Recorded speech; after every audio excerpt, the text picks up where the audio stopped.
You know, I've been thinking a lot about Harry Potter lately. Come on, guys, come on! Look, I swear it's not gonna take 3 minutes to get to the point this time, alright? I'm just saying it's worth discussing the socio-political areas where Harry Potter failed in comparison to— Get on with it! Yes, get on with it! Okay, I wasn't really gonna do that anyway, it was just a joke. But you know, the thing about rolling is that— Get on with it! Alright! Can't have fun on my own YouTube channel. Jeez. Hoot. So back in early 2020, before the world utterly collapsed on itself, a little show premiered on Disney Channel called The Owl House. Already drumming up quite a bit of hype prior to its first airing, the show would eventually become an increasingly popular phenomenon as the first season went on, drawing in many viewers from many a varying demographic, thanks to its creepy and fascinating setting, fun and relatable characters, and its greater emphasis on LGBTQ+ representation than had previously been seen on the Disney Channel up to this point. Though not from a lack of trying, ahem. By the time the first season ended in late August, the show had built up a large and dedicated fan base who eagerly awaited news of Season 2, which Disney had already greenlit before the show even premiered. If it's disappointing in any way, I will spend every day of my life trashing it! Longtime viewers of this particular channel might remember I made a little video about a month after the first season ended, explaining why I personally thought it was really flipping good. Great, even. Of course, everyone who watched it agreed with me, praising my critical analysis and meticulous sense of pacing. And I especially love how the audio sounded like I recorded it on a tin can in an underground bunker while high on helium. We've lost a lot of things in 2020, haven't we? Mother of God, it's all toilet sounds. But shockingly enough, there are some things that, in hindsight, I probably could have done a little better with that video. Now, I'm not gonna be too hard on myself. It was only my third scripted video, and I didn't expect it to get nearly as much attention as it did. But still, there are some points in my analysis I probably could have worded better, and some straw man arguments I might have made against people who might take umbrage with the show's sense of character or pacing. And that's something I really don't want to do with this channel. I mean, no matter how much I like it, is The Owl House truly the best cartoon that Disney's ever made? Well, no. That's Dave the Barbarian. Look out, people! Here I come!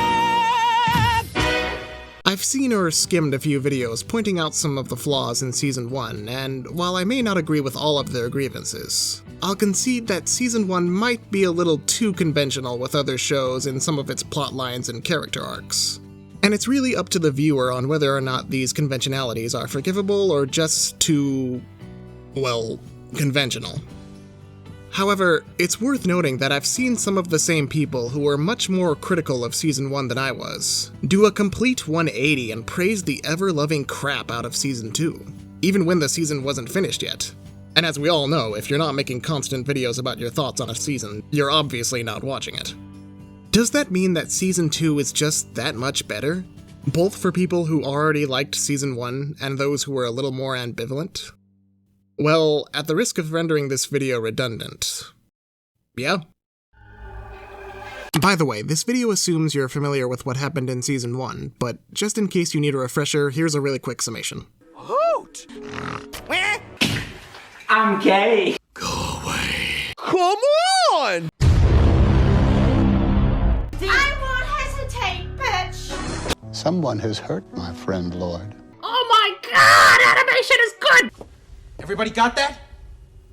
Good! Season 2 continues the adventures of Luz Noceda, a human training to be a witch on the Boiling Isles, as she spends her days in the titular Owl House, alongside King, self-proclaimed ruler of all demons. Hooty, the...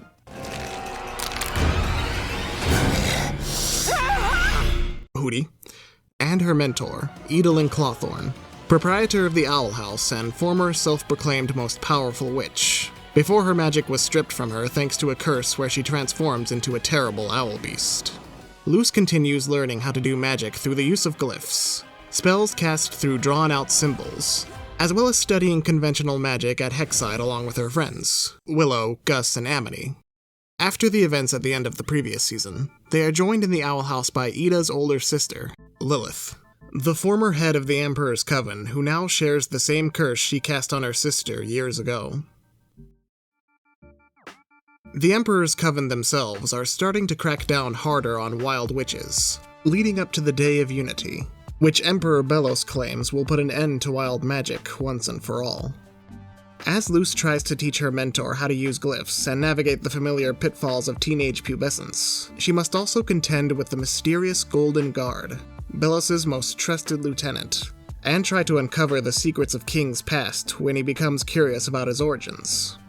Throw Ida's old ex, who happens to be a coven head, into the mix, while still grappling with her curse, and you've got the recipe for an incredibly crammed season that, surprisingly, never feels overstuffed despite itself. That's one of the major strengths of Season 2 as a whole. There is a lot more emphasis on the overarching plot of Belos' true plans regarding the Day of Unity, as well as tackling the various character arcs each of the main characters go through, but most of it feels completely natural. Sure, there are a few aspects that feel a tad rushed, and I'll talk about them in a bit, but Season 2 performs a constant juggling act between moving the plot forward at a brisk pace and expanding on the character arcs that were already established in Season 1, and they pull it off masterfully. I can't emphasize this enough, Season 2's sense of pacing and character development is on a whole other level. It's like if at the end of Season 1, Dana Terrace looked at her crew and said, "That was good, but it can be better." I haven't actually seen Wonder Woman 1984, but what's the point? There might be some nugget of truth to that, as Dana Terrace has mentioned that some aspects of Season 1 were a compromise between the darker tone she wanted, and the more slice-of-life magical school adventures executives wanted. With Season 2, it seems like she was able to strike the tone she originally wanted for the whole show. Though that's not to say Season 1 wasn't without its darker moments. Your hubris has failed you, witch apprentice! And with this darker tone comes much deeper arcs for each of the characters, new and old, with themes that delve into self-identity, budding young love, living with a physical or mental illness, familial abandonment, psychological abuse and manipulation, and so much more that'll make you wonder why there aren't any ding-dang therapists in the whole demon realm. Hey girl, I've been there. I can recommend a good therapist. Oh. Well, you could have just said that. Anyway.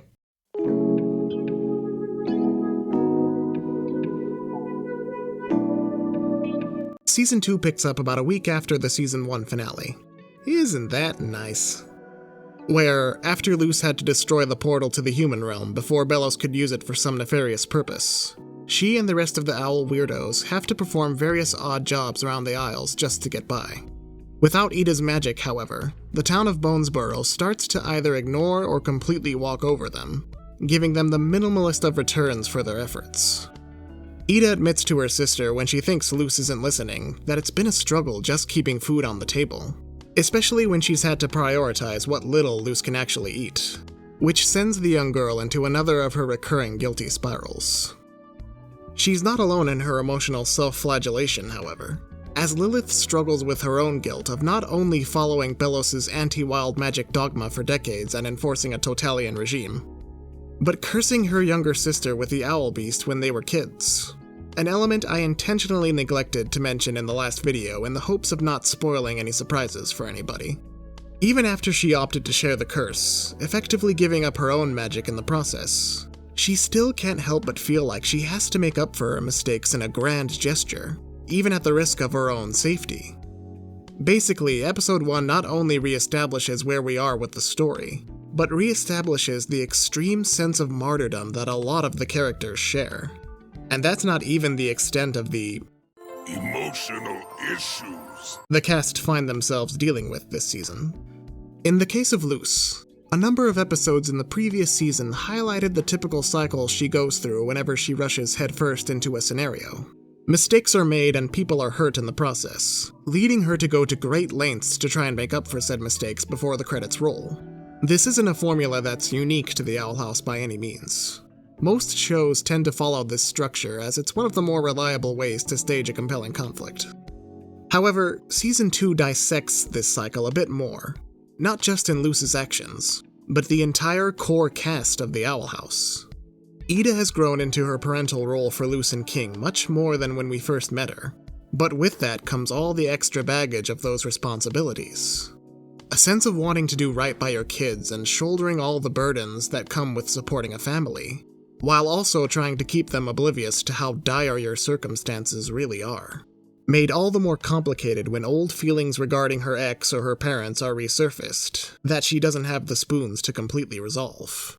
Coupled with Lilith's aforementioned guilt and her own baggage regarding their parents, the Clawthorne sisters may be on the most amicable terms they've been in years, but there's still a lot of internal tension they have to navigate. Internal tension that bubbles into the external the more they let it fester.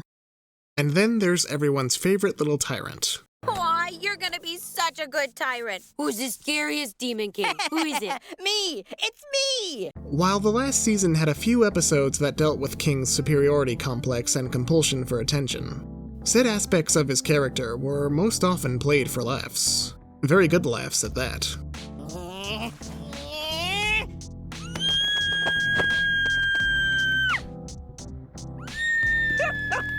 However, while he starts out the same old king we've come to know and love, it doesn't take long for Season 2 to put him through the ringer along with the rest of the gang. In Episode 3, when Lilith and Hooty start to challenge his claims of royalty, he decides to put his money where his mouth is. He has a mouth, right? Yeah, he has a mouth. And takes them all to his castle in the middle of an uncharted island in the boiling sea. While Luce plays along with his delusions of grandeur, more out of concern for not hurting his feelings, the murals in the ruins paint a picture of an awesome and terrible demon with immense power.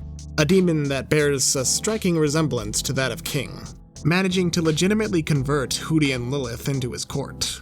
Your Majesty, it's me, faithful old Hooty! You know I was just messing around with you the whole time, right? However, their presence in the ruins awakens a golem-like creature that Luce believes guards against intruders, cluing King into how much she really takes him seriously.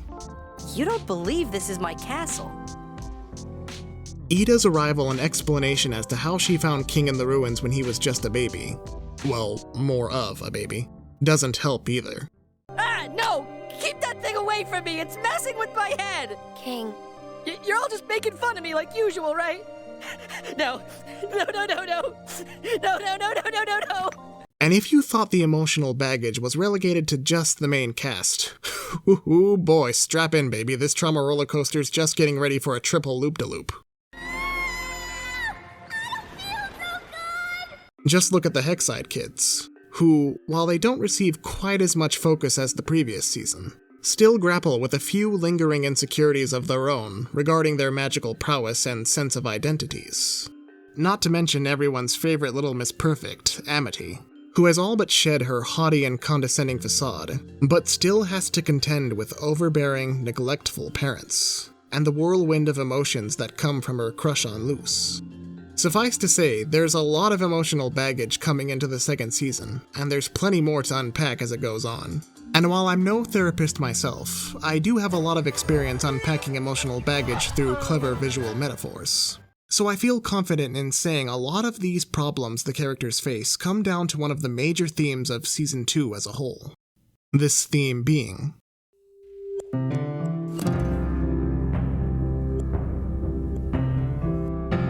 if Season 1 had the oft-repeated message of being yourself and not conforming to what others expect of you, Season 2 takes that theme and asks the rebuttal, who exactly am I? As I said before, Episode 1 of Season 2 sees the gang at one of their lowest moments, where Ida can no longer claim to be the most powerful witch on the Boiling Isles. Lilith has been casually replaced as the figurehead of the Emperor's Coven, and just a few episodes later, King will learn that his title and throne are merely delusions, brought about by Ida harmlessly goading him about his greatness. Look at you, a king amongst his subjects. King. King! In the middle of it all is Luce, who strives to bring the best out of all her friends, while also trying to bury her own feelings of inadequacy and uselessness. When she overhears Ida's worry about how they're going to get past their financial troubles, Luce goes after a potentially dangerous bounty amidst a crew of swarthy and indifferent sailors, in an attempt to prove herself as not just a burden. While her hard work pays off in winning the crew's approval, well, he had me confront my own biases. It's still not enough to make her feel like she isn't holding Ida back, saying as such to her before they confront the bounty. Because you stuck stuck with me, you lost your magic. You almost got turned to stone, and now you can't even afford your apple blood because you're worried about what I need to eat. It isn't just in her place in the Owl House where Luce starts to doubt herself, though. In a later episode, where Ida has teamed up with Principal Bump and the Bat Queen to adopt the various lost palismen to the students of Hexside. Kneel and state your deepest wish, and your like-minded partner will find you. When the other students state their desires and earn their respective partners, Luce finds out her own desires are a bit more superficial than she thought. I want to be a witch! It's not that Luce has ever been shown to doubt her aspiration to be a witch and learn magic, nor that she hasn't put in a lot of hard work to do so. But she hasn't necessarily thought of the aftermath of all that. When she has to return home to her mother, whether she'll be allowed to return or even stay on the Boiling Isles to complete her studies, what she'll even do with her magic once she's mastered it. All of these questions underlie Luce's impulsiveness and inability to think things through. Again, that's not to say that Luce is dumb or inconsiderate or anything. Her tenacity and can-do spirit are admirable qualities that help her win so many people over. But, as has been shown in the many episodes of Season 1 where she'll rush headfirst into a mistake without pausing to consider the consequences, impulse has been a vice of hers for a very long time. And only now, when she realizes her entire future is ahead of her, does she recognize it. The rest of the cast have their own realizations regarding who they are as well, and it helps them to become better people than when we first met them, not just for their friends and loved ones, but for themselves too. And, as it often is when dealing with internal problems, they often need another character to help them figure this out. You really check in? How's my bestie doing? There's actually a pretty great parallel in episode 1 between the A and B plot, where, while Luce and Ida go off on their respective money-making schemes, Lilith tries to come up with a potion that will spy on the Emperor's castle to make herself feel useful. Hooty offers to help her gather the ingredients, but is turned down by the Elder Clawthorn, who is rightfully put off by him. Hello! Eventually, when Hooty's insistence to help becomes too much, Lilith angrily tells him to leave her alone, but reneges on her stubbornness when she becomes overwhelmed. I can't do this alone. I need help! As this is going on, Luce literally dives headfirst into trying to catch her bounty, an imposing creature known as the Selkie-Damus, before Ida takes her aside and tells her like it is.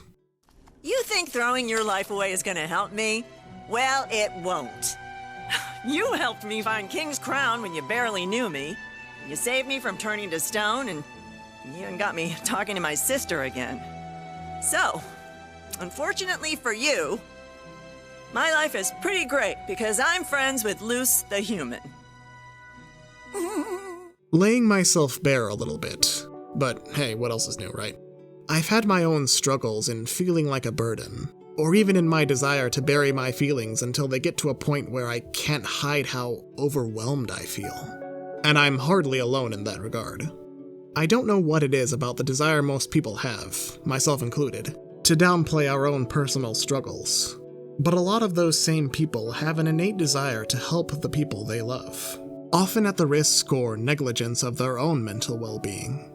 Well, it doesn't matter how I feel, they say, as long as I can help them or not be considered a burden for laying too much of my problems on them, it'll be fine.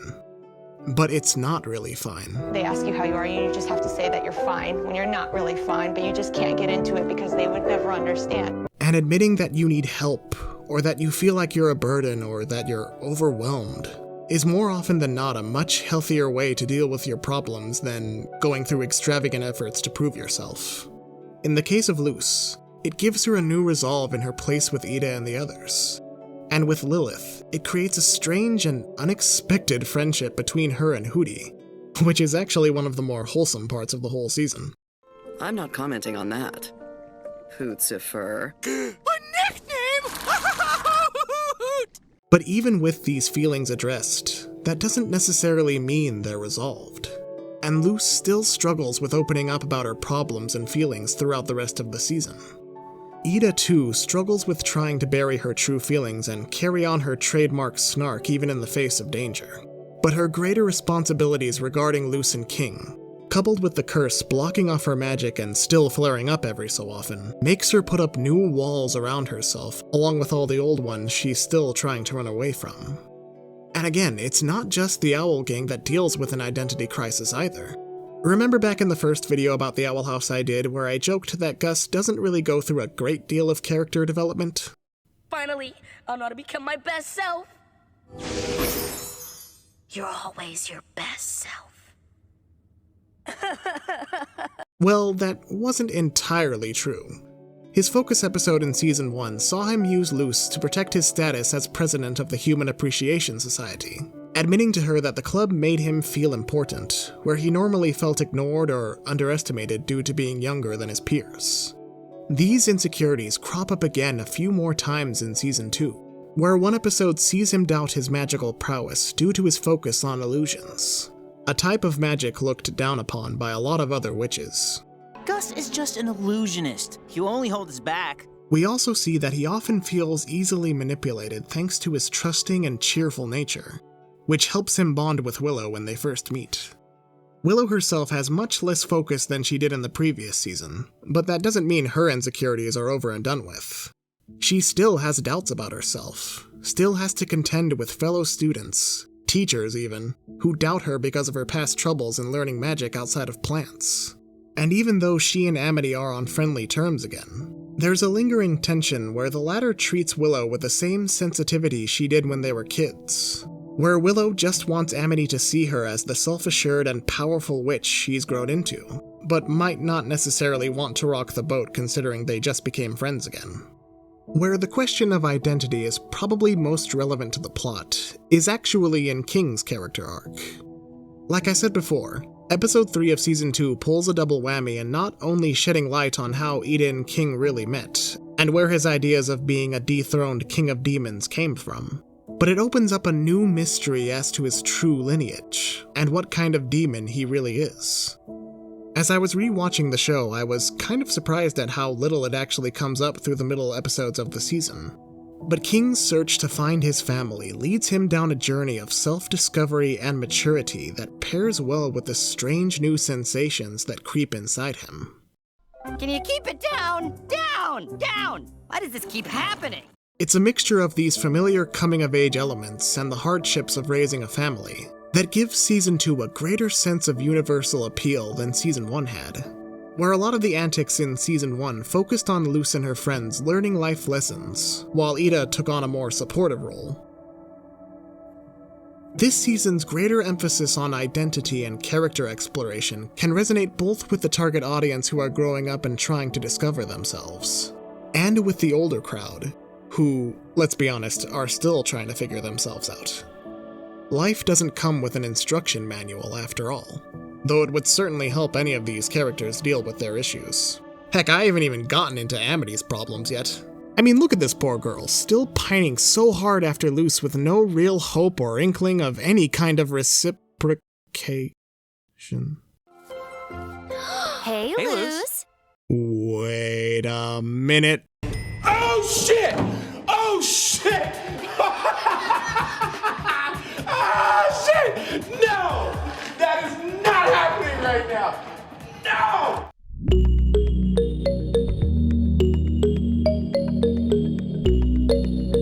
One of the recurring character arcs of Season 1 that drew so many people to watch The Owl House was the budding crush that already popular character Amity Blight had on Luce. A crush that seemed to develop naturally from an already unexpected and, in my opinion, stellar case of character growth thanks to Luce's influence on her. I spent a good portion of my previous Owl House video gushing about Amity and how adorable her crush on Luce is, so I won't repeat myself too much.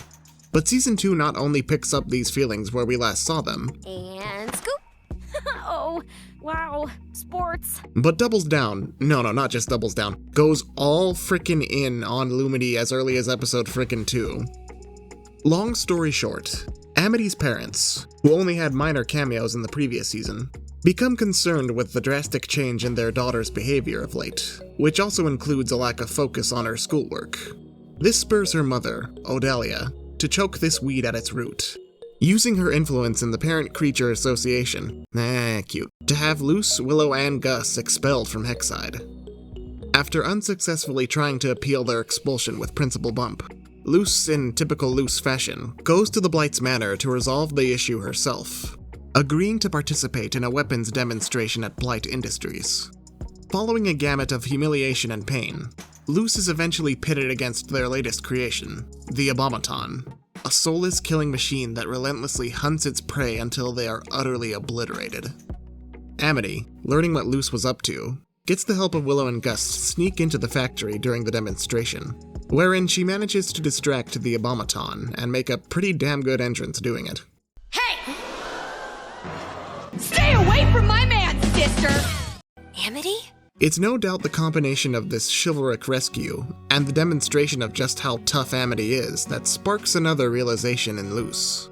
A realization that, to be honest, was probably there fairly early on, but she just didn't fully recognize. In any case, after this moment, Luce's interest in Amity shifts from merely wanting to be nerdy book club buddies to being something more. And to say that fans of the ship were pleased would be a massive understatement. I need a pillow.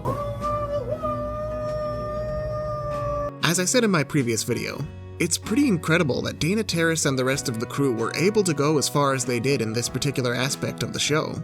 Sure, young love is nothing new in most kid shows, but we still haven't quite reached the point in mainstream TV where these kinds of relationships can happen between major characters of the same gender, let alone the main character.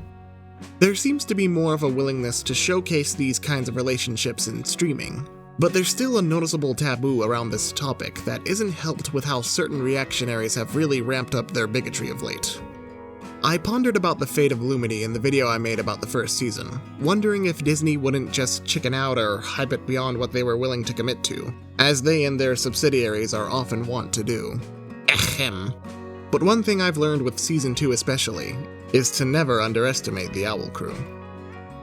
While Dana Terrace made no pretense that the show would ever become too focused on the romantic subplot, the developing mutual crush between Luce and Amity is expounded 3 episodes later in Through the Looking Glass Ruins, an episode that otherwise mainly focuses on Gus. Stand aside, SpongeBob!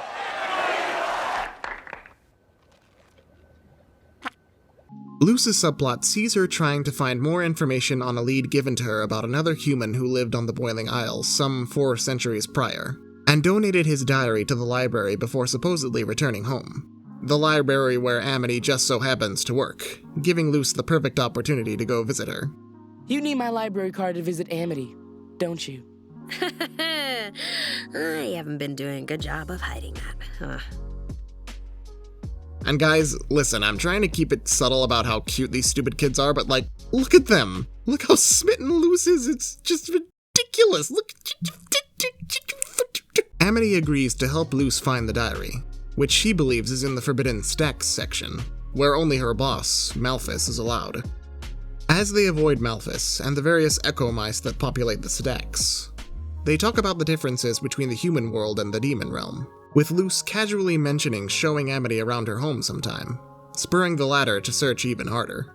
Upon finding the diary, however, they see that someone has taken the phrase, "get into a good book," a little too literally. You little rat! Oh no. Amity is fired from her job after they're caught by Malphus, one of the few places she could call a sanctuary from all the burdens and stresses in her life, and finally confronts her own impulsiveness around Luce. Being around you, it makes me do stupid things, and I wish it didn't. It's okay, I do stupid things around you too, Amity. Back at her house, she talks more about how weird she feels about and around Luce to her siblings, Edric and Emera, who have taken a much more supportive role towards her since their prank in the library, which I only mentioned because I didn't really bring up the fact that they were trying to be nicer to her in the other video after the whole diary incident. Yeah, whoops. Emera mentions that even if Amity can't really make sense of her emotions, she's still much happier than she's been in a really long time ever since she let Luce into her life. The girl who at one point dismissed the human as a pretender, giving real witches a bad name, and talked down to Willow as she struggled to make an abomination before class, Thanks to Luce, not only has Amity been able to let go of these aspects even she hated about herself, but she's been able to express herself and feel vulnerable, where before she had to put on airs as the top student in her track and potential prodigy of the Emperor's Coven. Dana Terrace mentioned in an AMA she did for the Owl House subreddit that Luce is also the first real crush Amity's ever had, and this opens up a whole new set of problems for someone her age. First crushes are hard, believe me, I know. I remember the first crush I ever had on a girl in middle school, who barely even knew I existed and was nothing more than a superficial, I think she's cute infatuation. But still, all those new feelings I didn't know I could have, and all the weirdness of dealing with puberty besides, made for a pretty agonizing experience. Hell, the next 2 crushes I had weren't much better, and there was never really a moment where I can say I truly felt comfortable in any of them. The self-doubt mixed with hopeless romanticism. The yearning so hard you literally ache. It's a strange concoction that was equal parts agonizing as it was invigorating. And I'm honestly grateful my third crush, now wife, confessed she had a crush on me so I didn't have to actually confront my over 3-year-long fear of asking her out first. Anyway, while the episode doesn't end with a spoken declaration of mutual attraction, after Luce goes through an off-screen gauntlet to get Amity her job back, and discovers the Echo Mouse that ate the human's diary has the ability to project the pages into a video-like form, she expresses a hope that she and the mouse can become good friends despite their past differences. To which Amity replies, Don't worry, you always have a way of sneaking into people's hearts. Oh my god, I can't believe this! So yeah, if there was still any doubt in my mind that this show was really going to go there, those doubts ended here. It wasn't a question of if Lumity was going to become canon at this point, it was only a matter of when. And again, we didn't have to wait long for the answer. But to address this crescendo of gayness, we need to roll back to some of the other themes and elements I mentioned in regards to the other characters. Ida's continuing struggle with the owl beast inside her, King's question of who and what kind of demon he is. Each of these problems and questions are addressed alongside Luce's growing desire to be more than friends with Amity, in the most unique and unpredictable manner I never could have guessed. And it's all thanks to the true MVP of this show, who has been greatly underappreciated in his time. Hooty. Hooty? Hooty?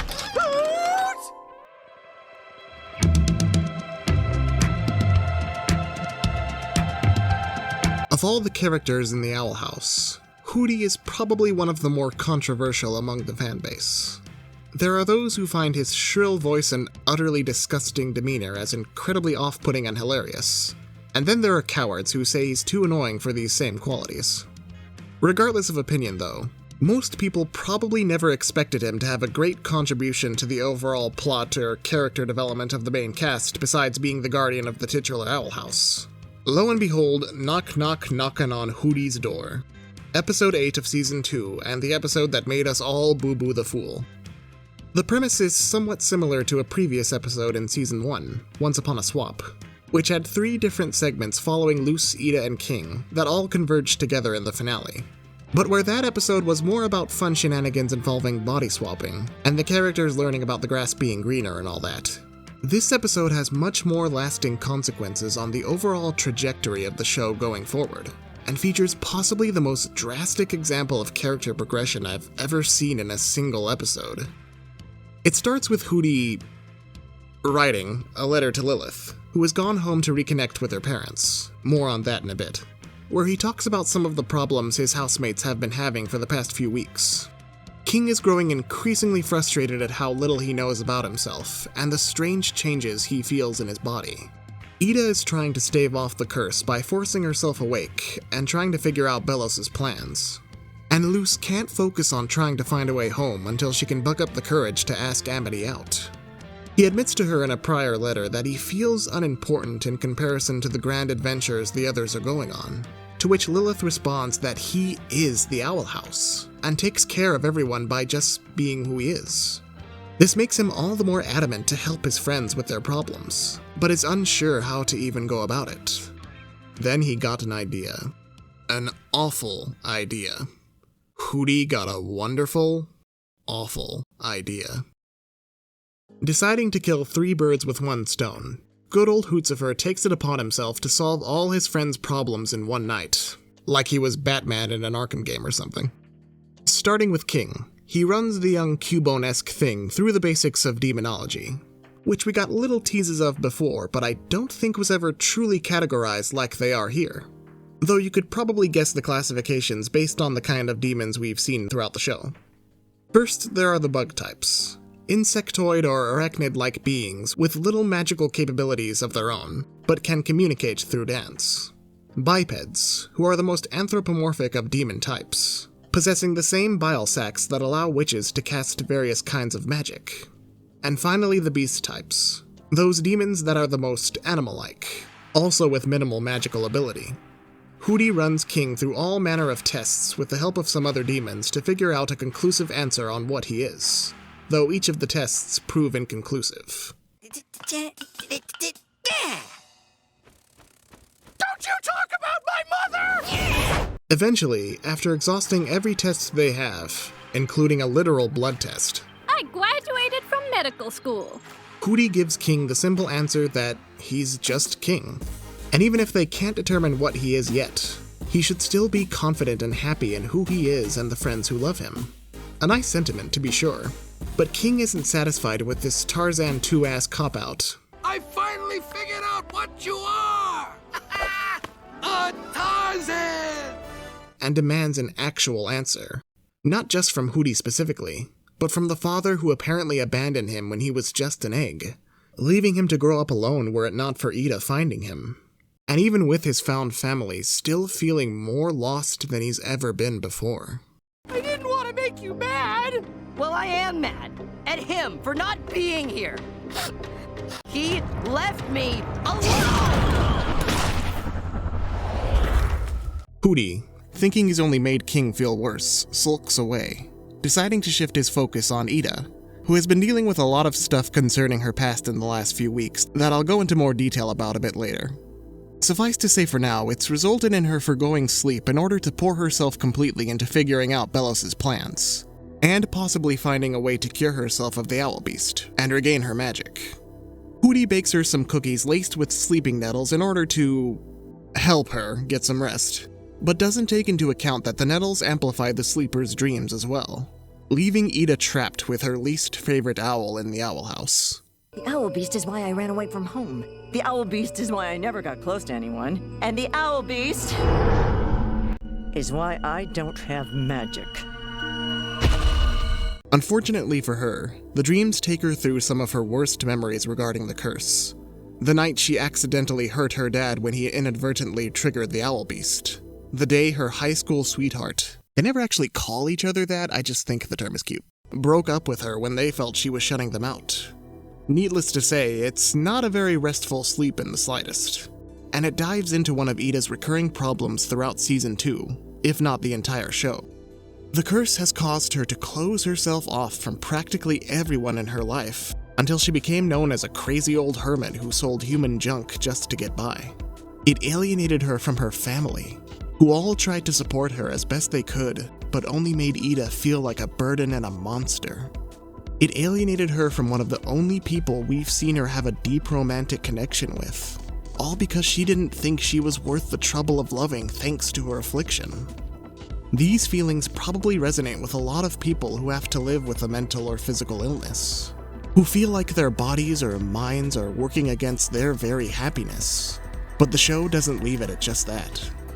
During the dream, when Ida decides to take out her rage on the beast, she starts to see memories from its past life too.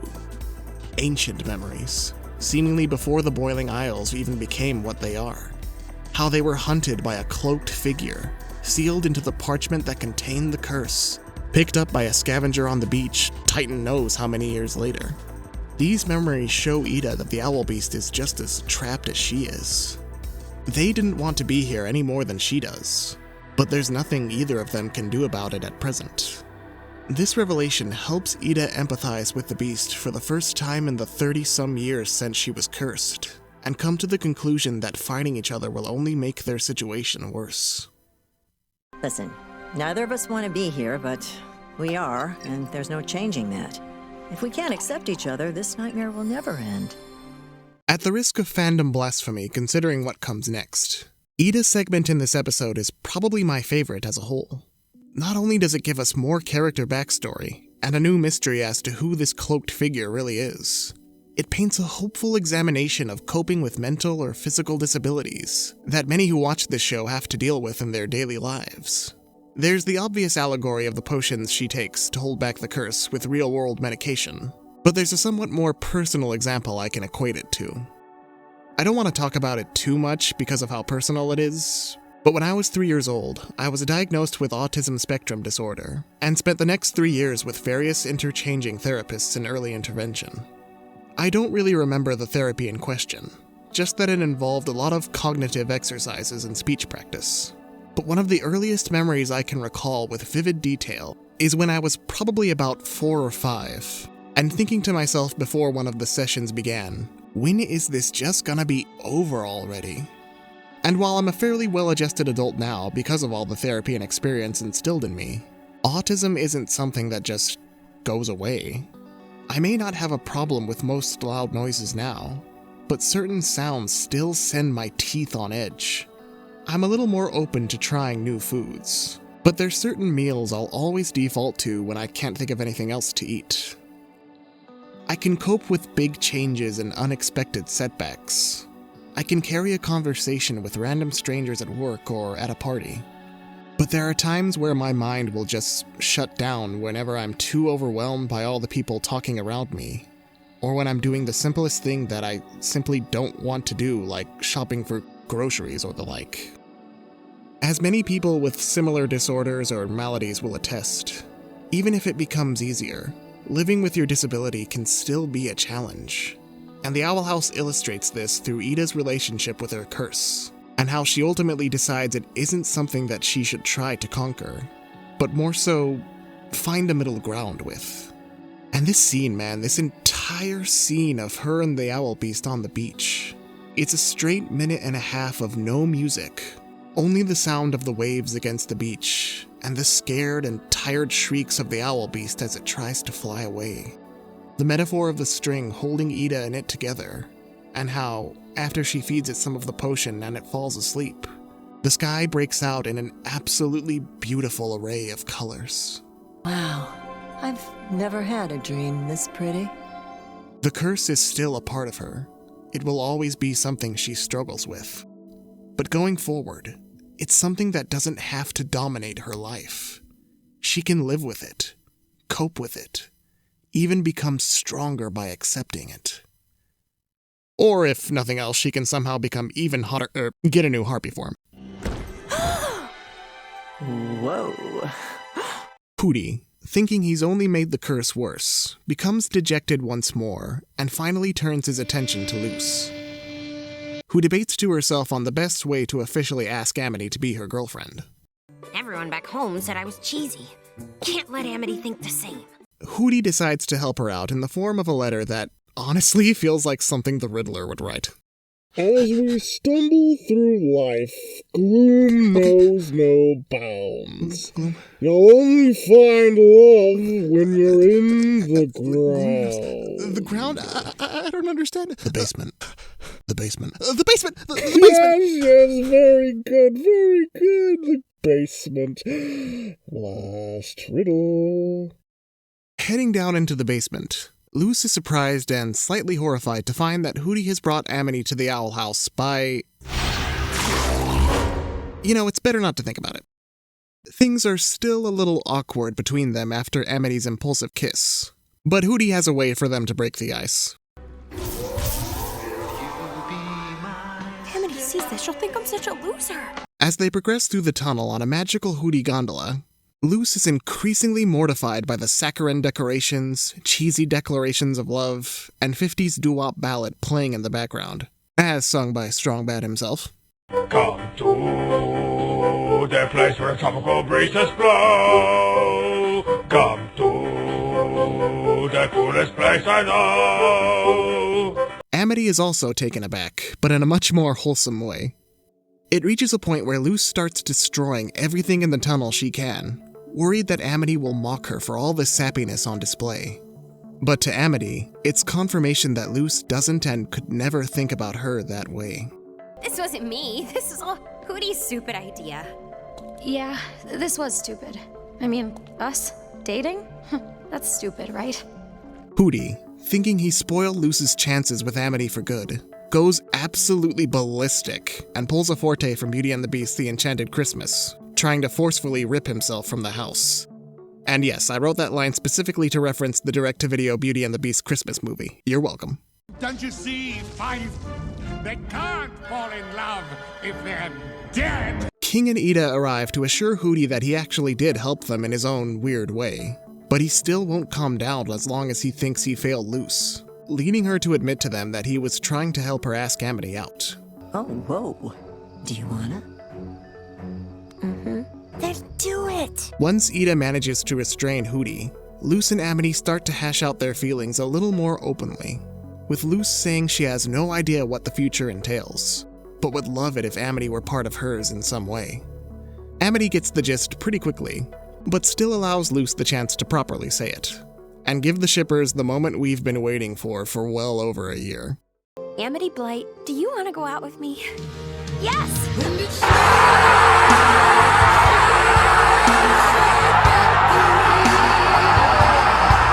I don't know if it would be right to call this episode the absolute peak of the show in terms of writing and character development, but it's definitely one of the highlights. Introducing status quo breaking elements for each of the three leads, and giving what was otherwise a joke character up to this point a chance to really shine and show actual depth. Hooty may be unbearably annoying and an affront to God's creation, but he does love his friends and wants to help and support them, even if he can't always join them in their adventures. Which is probably better for everybody. Porta Hooty! Reporting for Hooty! Not only do we now have new and really cool abilities for King and Ida, but we also have a legit sapphic relationship between two major characters in a kids show. Which, yeah, there's been lesbian or bisexual relationships that were made canon in kids' TV before, but they were mainly relegated to the end of their respective shows, thanks to the pushback from their respective networks. There are still 13 episodes left at this point in the season, plus the rest of Season 3, which...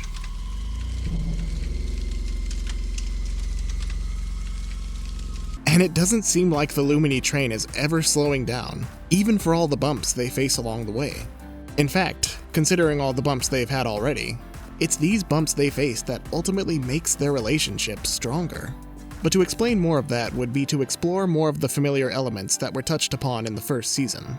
Mainly, the difference between found and blood families, and the further expansion of our relationships with our significant others. That's a bit much to fit into a video chapter title though, so we'll just sum it up with...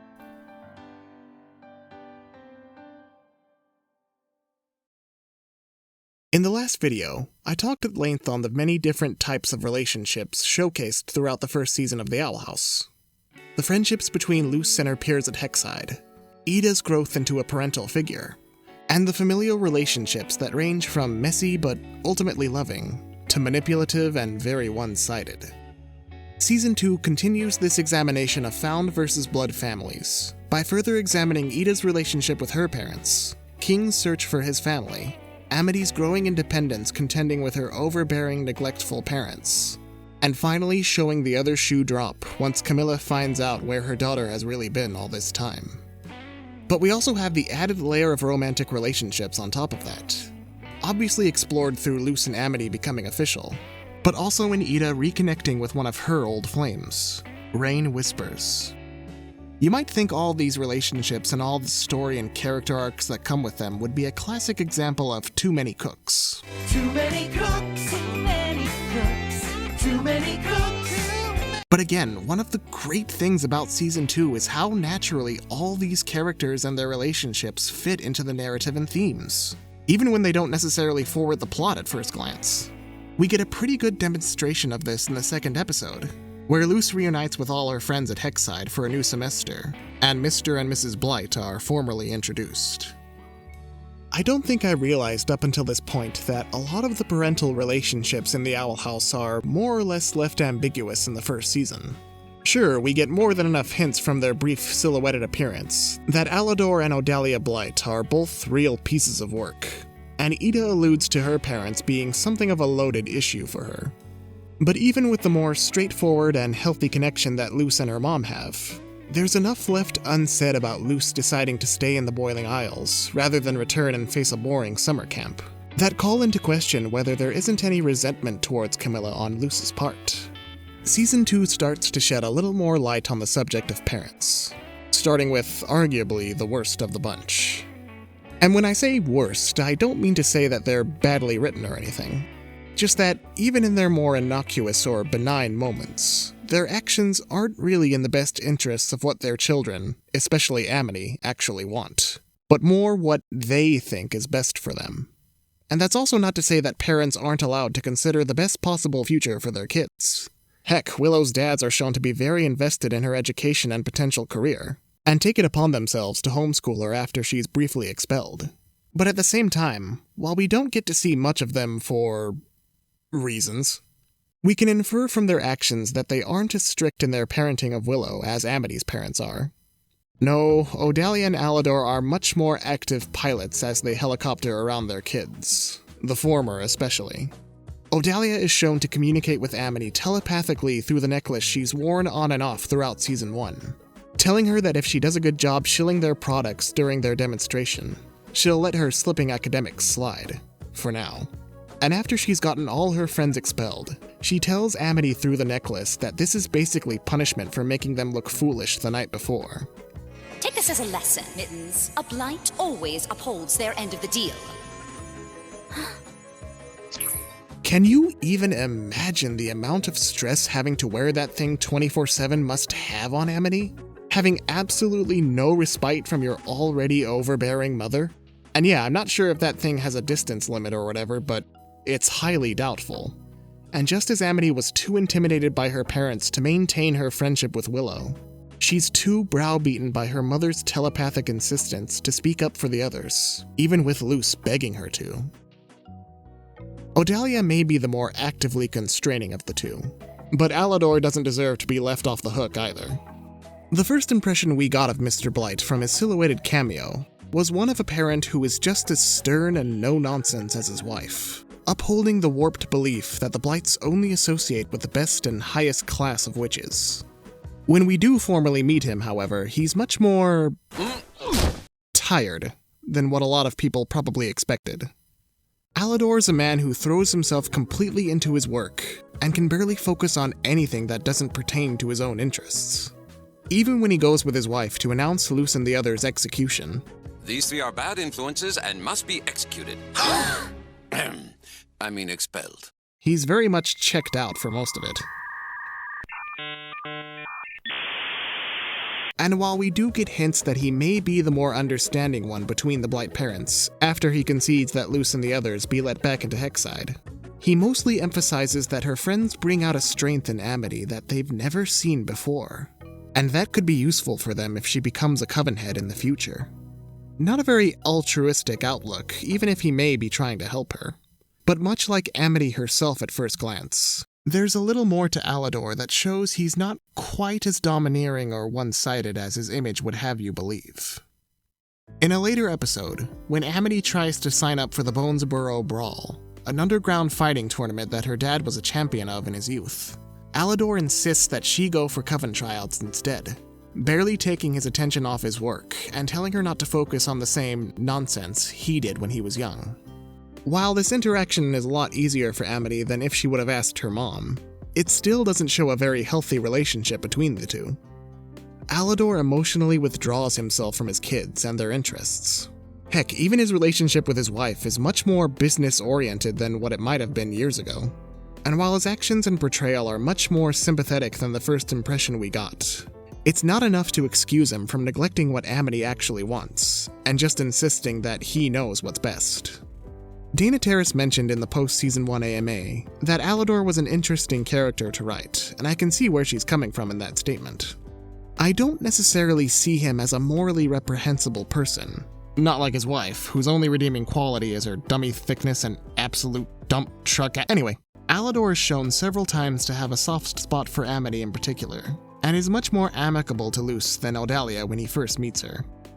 But he's still complicit in some of his wife's more emotionally abusive tactics, and has buried himself so deeply in his work, he hardly knows the kind of people his children are becoming. And that's one of the other strengths of this season's writing in particular, showing that nobody, not even our own parents, is perfect.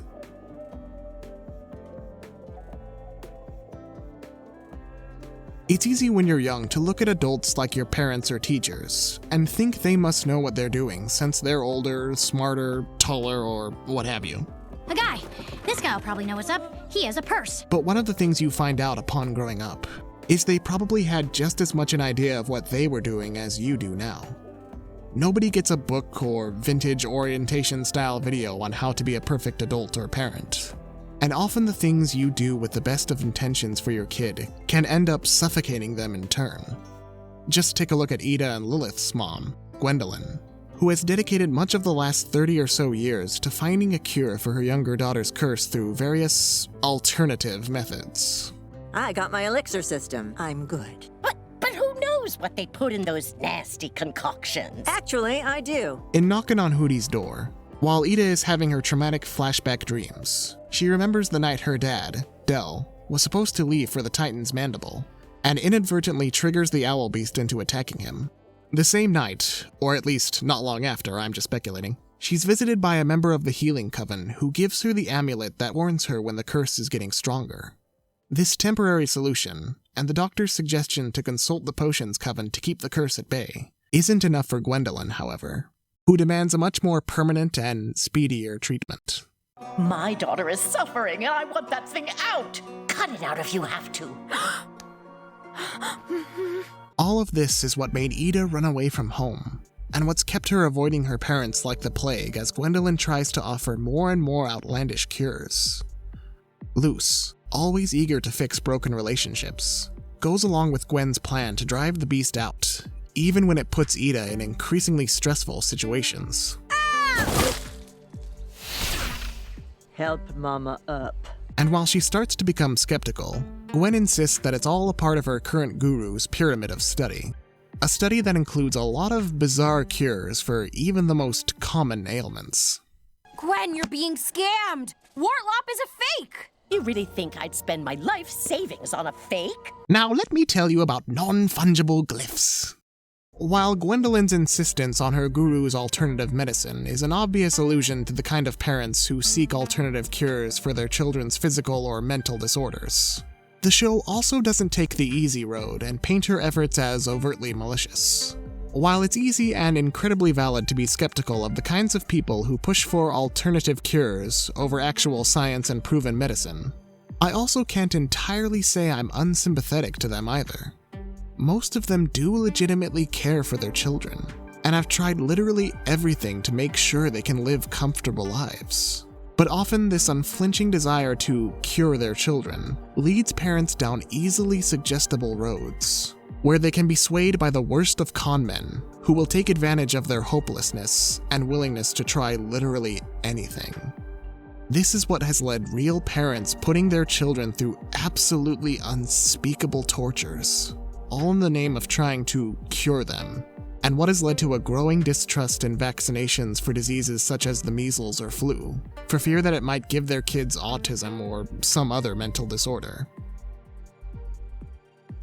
Hell, just look at the full-grown adults who wouldn't or still won't get the vaccine for COVID-19 to see how far this misinformation and fear-mongering spreads. According to Wartlop, poison like this is made by healers and potion makers who simply want money. Are you kidding me? You just did... whatever. But again, I can't bring myself to hate Gwen for her actions either. She's just a misguided mom who loves her kid and is trying to help her, even when Ida insists she already has things under control. It's natural for a parent to still want to do everything they can for their kid, regardless of age. But if you take it too far, then you'll end up doing incredibly harmful things in your attempts to help them. Such as when Gwen has her palisman take every potion from the Owl House, thus preventing Luce and the others from having an easy method of calming the beasts inside Ida and Lilith. Oh yeah, Lilith isn't spared from her mom's mistakes either. As in real-life situations where one sibling has a mental or physical disorder, The siblings who are otherwise healthy and fine in comparison can often be unintentionally overlooked and ignored.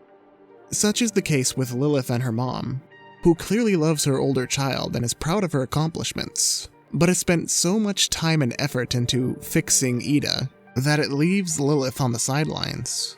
Her resentment towards her mom starts to boil over as she drowns out her sorrows eating ice cream with King. How do you get a parent's attention? Heck if I know. Mother wasn't even at my coven initiation.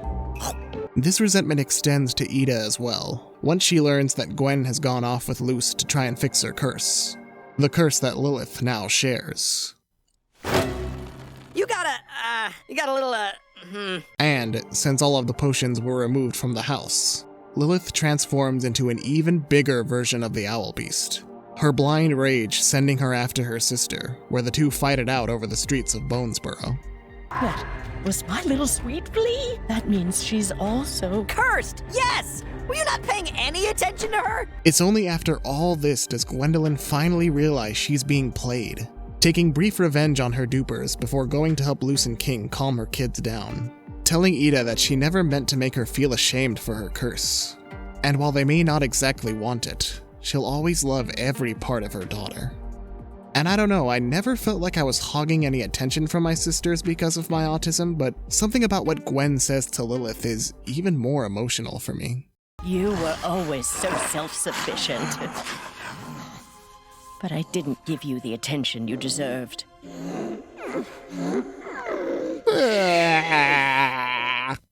Gwendolyn may not be perfect, and she may have made some pretty bad mistakes in trying to fix her daughter. But the fact that she mainly made those mistakes out of love is what helps her to come around in the end, and trust that her kids can handle their curses themselves, even if she'll still try to help however she can, just in less disruptive ways from now on. It even inspires Lilith to go back home with her mom and reconnect. What? Lily? You lived here? What? The Clawthorns in general paint a picture of a family that has definitely been shaken due to the curse, but through it all never lost their core connections. Even when Ida and Lilith were at each other's throats, they still would always look out for each other in the end. And even when Ida could never truly forgive herself for attacking her dad, causing him lasting damage that left him unable to continue his career of carving palisman, he never held any grudges against her, and makes every effort he can for decades to stop by and tell her that. The blood of the Covenant may be thicker than the water of the womb, as the old saying goes, but sometimes you do manage to luck out with the family you started out with. Actually, blood is thicker than water is indeed the original, and blood of the comrade no! While speaking of parents and their best efforts sometimes leading to unintentional consequences, it would be apropos to bring up the dynamic of Luce and her own mom, Camilla, which had more than a few shaky spots when last we saw them together. Again, theirs is probably the healthiest familial relationship we've seen on the show, but that doesn't mean it's perfect either, with Luce carrying a lot of guilt over effectively lying to her mom about her stay on the Boiling Isles, and possibly some lingering unspoken resentment over being sent away to the summer camp meant to reel in her more wild outbursts of imagination. And this all comes to roost in the mid-season finale, where Luce finally tries to go back home to the human world, through a makeshift portal they managed to create through Philip Whittabane's instructions. Did I mention Philip Whittabane up to this point before? I don't know. Rather than taking her home, though, Luce is sent to a strange limbo-esque dimension where she can only project her image onto reflective surfaces. And it's here where she learns that she needn't have worried whether Camilla was missing her too badly. Mom? Do you need any help? In Season 1, we got hints that someone or something was posing as Luce while she was away, getting actual confirmation of some kind of doppelganger at the end of the Gwendolyn episode.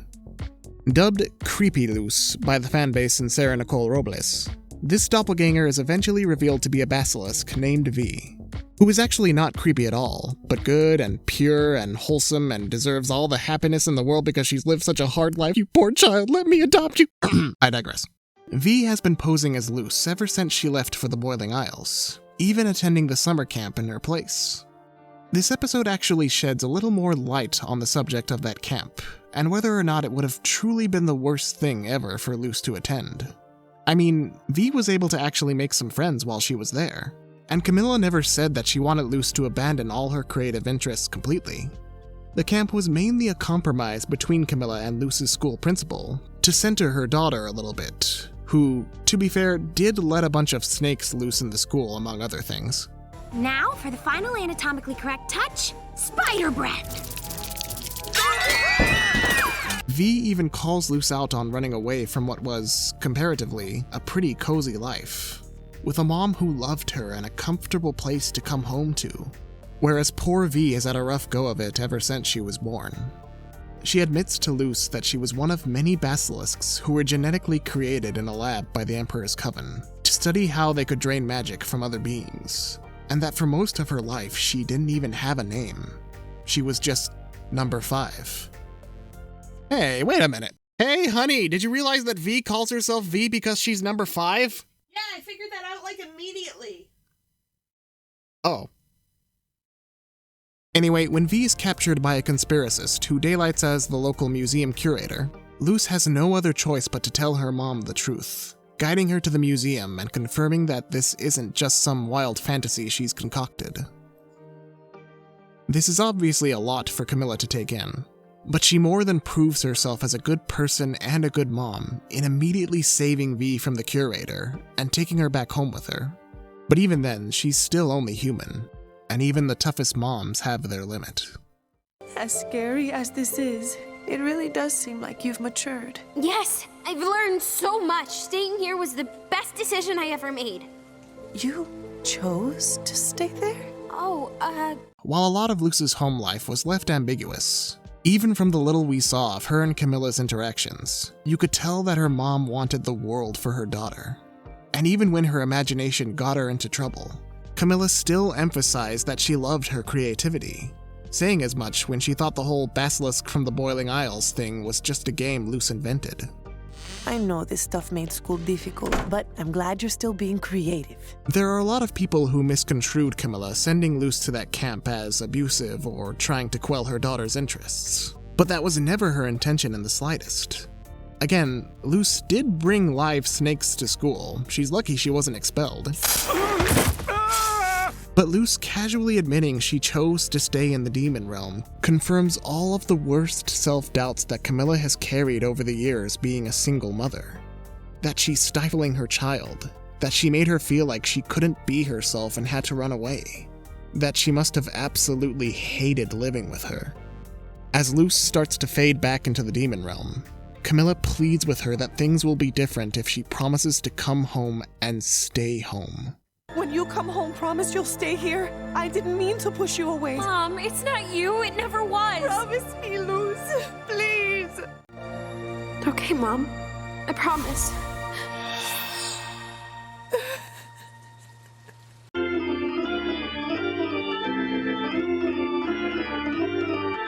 It's interesting that when Season 2B begins, we get another version of this scene where Luce remembers a somewhat harsher version of this promise.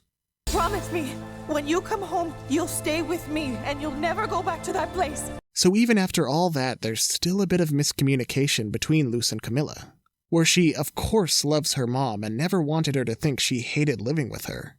But she doesn't want to completely give up her life on the Boiling Isles either, where she has all her friends, can study magic, and has her new girlfriend on top of that. Which seems a perfect segue point as any to talk about...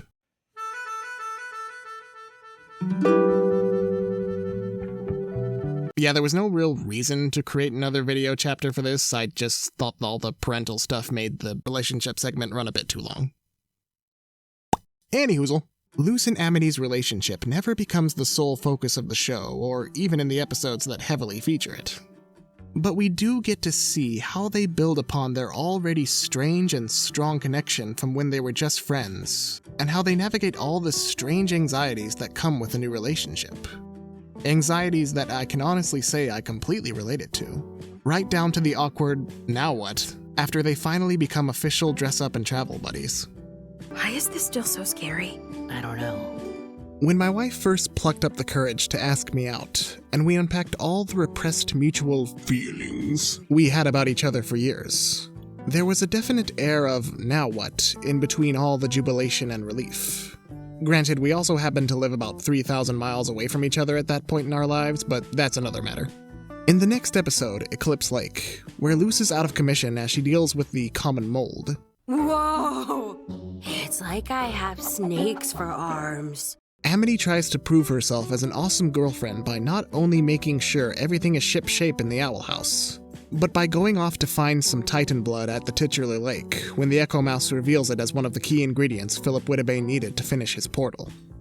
Amity spends a good chunk of the episode worrying that if she can't get the Titan blood to Luce, then she'll come to her senses and dump her, making her extremely adamant to find it, which, while I can't say I ever needed to run out and get blood for my wife yet, I can definitely relate to the insecurity in the very early stages of the relationship.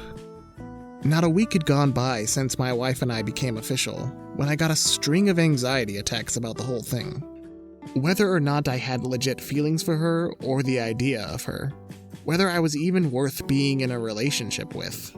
And through a lot of our early dates over voice chat, I felt the constant need to be on for her, to try and make the dates interesting and come up with neat talking points so she was never bored with me.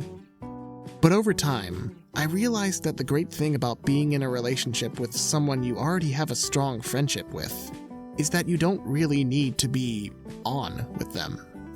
There were several dates we had where a lot of the time we'd do our own things over the internet or while we watched a movie and just enjoyed each other's company. 'Cause in the end, it really doesn't matter what you do. As long as you like each other a lot, that's more than enough.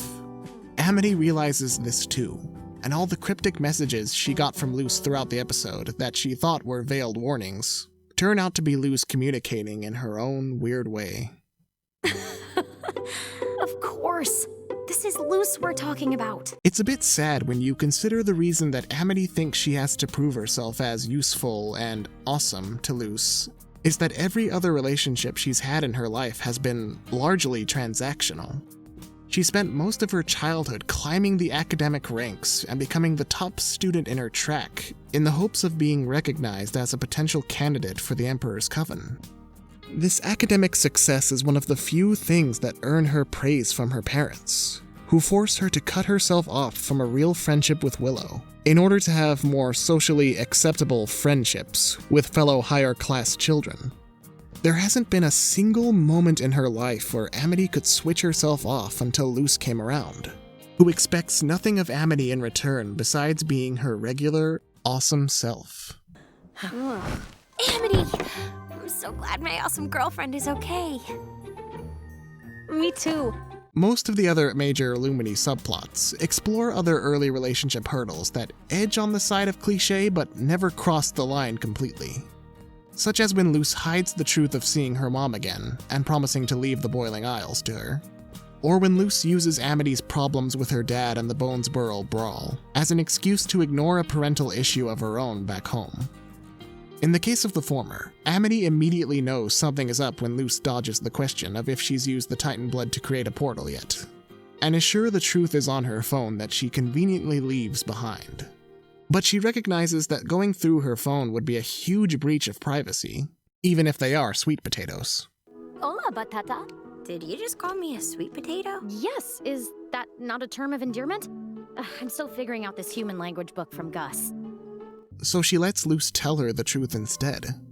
Like, honestly, it's kind of sad how refreshing that is to see in any show. How many sitcoms have you seen where someone reads their SO's diary or private whatever and there's this huge conflict of, "You lied to me"? How flipping novel is it to trust your partner and let them tell you the truth when you just ask them to? I know this situation is crazy, and I'm okay taking things one day at a time. But I can't help if I don't know what's going on. As I said before, though, just because a character learned a lesson once doesn't always mean their emotional issues will be completely resolved. And for Luce, she will do everything she can to bottle up her emotions if she thinks she can ignore her problems and not burden anyone else, which she attempts to do in the Bonesborough Brawl episode, where she receives notifications about an event with her mom all day, and not even the high-octane action of the brawl can distract her forever. when she accidentally sets off the abomaton that was meant to take Amity to Coven tryouts and alerts Mr. Blight to what his daughter is doing. Amity is understandably hurt when she thinks Luce is hiding something from her. No! I'm not going anywhere with you. Either of you. Luce finds her over by the tree they made after they defeated Grom, and finally tells her the uncomfortable truth. Today's the anniversary of my dad passing away. He died? And this is supposed to be a kid's movie. This is obviously an incredibly sensitive issue for Luce, and no matter how much she likes and trusts Amity, it was still a lot to admit something so personal. Heck, the poor kid can barely stand afterward. But again, it's great that Luce doesn't use this as an excuse for her actions or hurting Amity, because her feelings and problems with her dad are just as valid. Though they both struggle with insecurities and emotional baggage, they both show a surprising amount of emotional maturity in their relationship you don't often see even in depictions of adult relationships. And that's honestly one of the things about Official Lumity that makes it such a compelling pairing. If a lot of other couples were this honest and understanding with each other, in fiction or reality, there'd be a lot less messy breakups, including from Ida herself. That was actually one of her better breakups. Not a breakup. Which is a casual and roundabout way to bring us back to the new head of the Bard Coven and Ida's ex-partner, Rain Whispers. We actually had the slightest tease of Rain's existence in the last season, in one of the photos in Ida's old Hexside yearbook, where their faces strategically obscured, indicating some sour memories the Owl Lady might prefer to ignore. When she and Rain do meet up again, we find out it's not so much that they can't be amicable after their breakup, but more that they clearly still have feelings for each other but are too preoccupied by everything else going on around them to do anything about it. Rain is deep undercover trying to prevent Emperor Belos from forcing wild witches to join covens in preparation for the Day of Unity. And Ida is trying to ignore the fact that, eventually, she'll have an empty nest once Luce has to go back home, and she overhears King stating he's considering leaving to find his real family. Have you told Ida about your decision to leave? I'm not ready yet. I'm not sure how she'll react. So they both throw themselves into their work, trying to save as many wild witches as they can, and dismantle the oppression of the Emperor's Coven from the inside. Blasphemy! Blaspheme you! All the while, Luce and King are trying to win a race between the various magical schools, so King can potentially get an interview that will be seen by the entire island, including, possibly, his own family. Ida and Rain can't help but reminisce on the good old days while they dismantle the oppressive establishment. Board by board! Including a beautiful little melody that Ida wrote for them, that they both realize she can't effectively play due to her worsening curse. Ha! Rain's Rhapsody. More like Ida's Requiem, am I right? Hey, that's the name of the episode. Throughout their reconnection, the topic of Ida's new life with Luce and King never really comes up, because Ida is trying to wall herself off emotionally from them, to lessen the sting of when they eventually leave her, like how everyone eventually leaves her. But ironically, this is what led to her breakup with Rain in the first place. Later in the season, we get to see Ida explain the first time she met Rain. A few months before she was cursed, Ida is forced to attend a seminar where several schools on the Isle send their brightest and best to win awards for magical excellence. She meets Rain not a few hours in, and the two immediately hit it off, with Rain helping Ida get away with goofing off and earn high marks on the side. Even from these early interactions, we can see a lot of parallels between Luce and Amity's relationship. Granted, if their relationship didn't start with Luce pretending to be an abomination, and Amity trying to dissect her, and also Amity not being a massive meanie pants in the convention and sprouting dogmatic beliefs about humans giving witches a bad name, but... Hey, look, it's the same corner! All this is to say that when they first started out, Ida and Rain were thick as thieves, and their friendship presumably only gets stronger once Rain transfers to Hexside. But as the years go by, and this friendship blossoms into something more, Ida starts to wall herself off in the same way she's doing in regards to Luce and King. The curse starts to rear its ugly head much more frequently, and Rain can't handle how closed off Ida has become, which is perfectly understandable. No matter how much you may love someone, you're not obligated to stay with them if they're not being completely honest with you. And that's not even a malicious intent on Ida's part. She's felt shamed because of her curse for years, been isolated from her own family thanks to feeling like she's a monster. It would be a miracle if she could sustain a long-standing relationship with anybody. But that's also one of the benefits of Ida's relationship with Luce and King. They inadvertently help her reconnect with Rain, and even save her life. When it seems like they'll have to perform Rain's Rhapsody to defeat two rival Coven heads, Ida is gung-ho to lay her life on the line if it prevents Belos from enacting the Day of Unity, until Rain notices a picture of her kids. Do you have kids? But they're not mine. Well, it doesn't matter. They both have real families to return to. Earlier in the episode, Rain admits to Ida that a lot of their courage in trying to take down the Emperor from the inside came from a bit of advice the Owl Lady gave them years ago. You know, you can't run from your fears forever, which is why you've got to get the jump on them. Give them a whack right in the face. Which, given how Ida has been running from her own fears, might be another example of, hey, pot meat kettle. But again, it's a lot easier to give advice than to follow it yourself. Rain still encourages Ida to not give up on the people she cares about, and seemingly sacrifices themselves to give her that chance. A chance that leads to a much better outcome than she feared. I am legally changing my name to King Clawthorn! And if you sign here, it'll be official. Ida, are you okay? The great thing about the Owl House is that while it doesn't shy away from showing the more cynical or darker parts of life, it also shows that, at the end of the day, there's still a lot of love to be found in the most unexpected places. The love of your friends, the love of your family, the love of your found family, the love of your partner. And even when it seems like certain connections are broken beyond repair, if they're truly important and built on a sturdy foundation, they might just be able to be rebuilt again. Or at least, as long as you have a rambunctious and foolhardy human to soften up the rough edges. All this talk of character arcs and relationships is well and good, but what about the actual story, right? Yeah, one of the aspects of the first season a lot of people were more critical about was the story, or lack thereof, and how sort of aimless or meandering the show felt up until the finale. Not that there weren't teases of something greater regarding Ida's curse or the Emperor's Coven, but still, it's one of those criticisms I can see hindering someone's enjoyment of the first season, even if it didn't mine. Fortunately, along with the greater focus of character dynamics and growth, a much juicier and meatier story goes right along with it.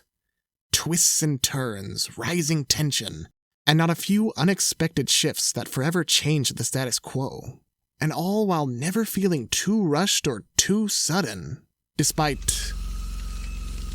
Well, let's get a little deeper on that, shall we?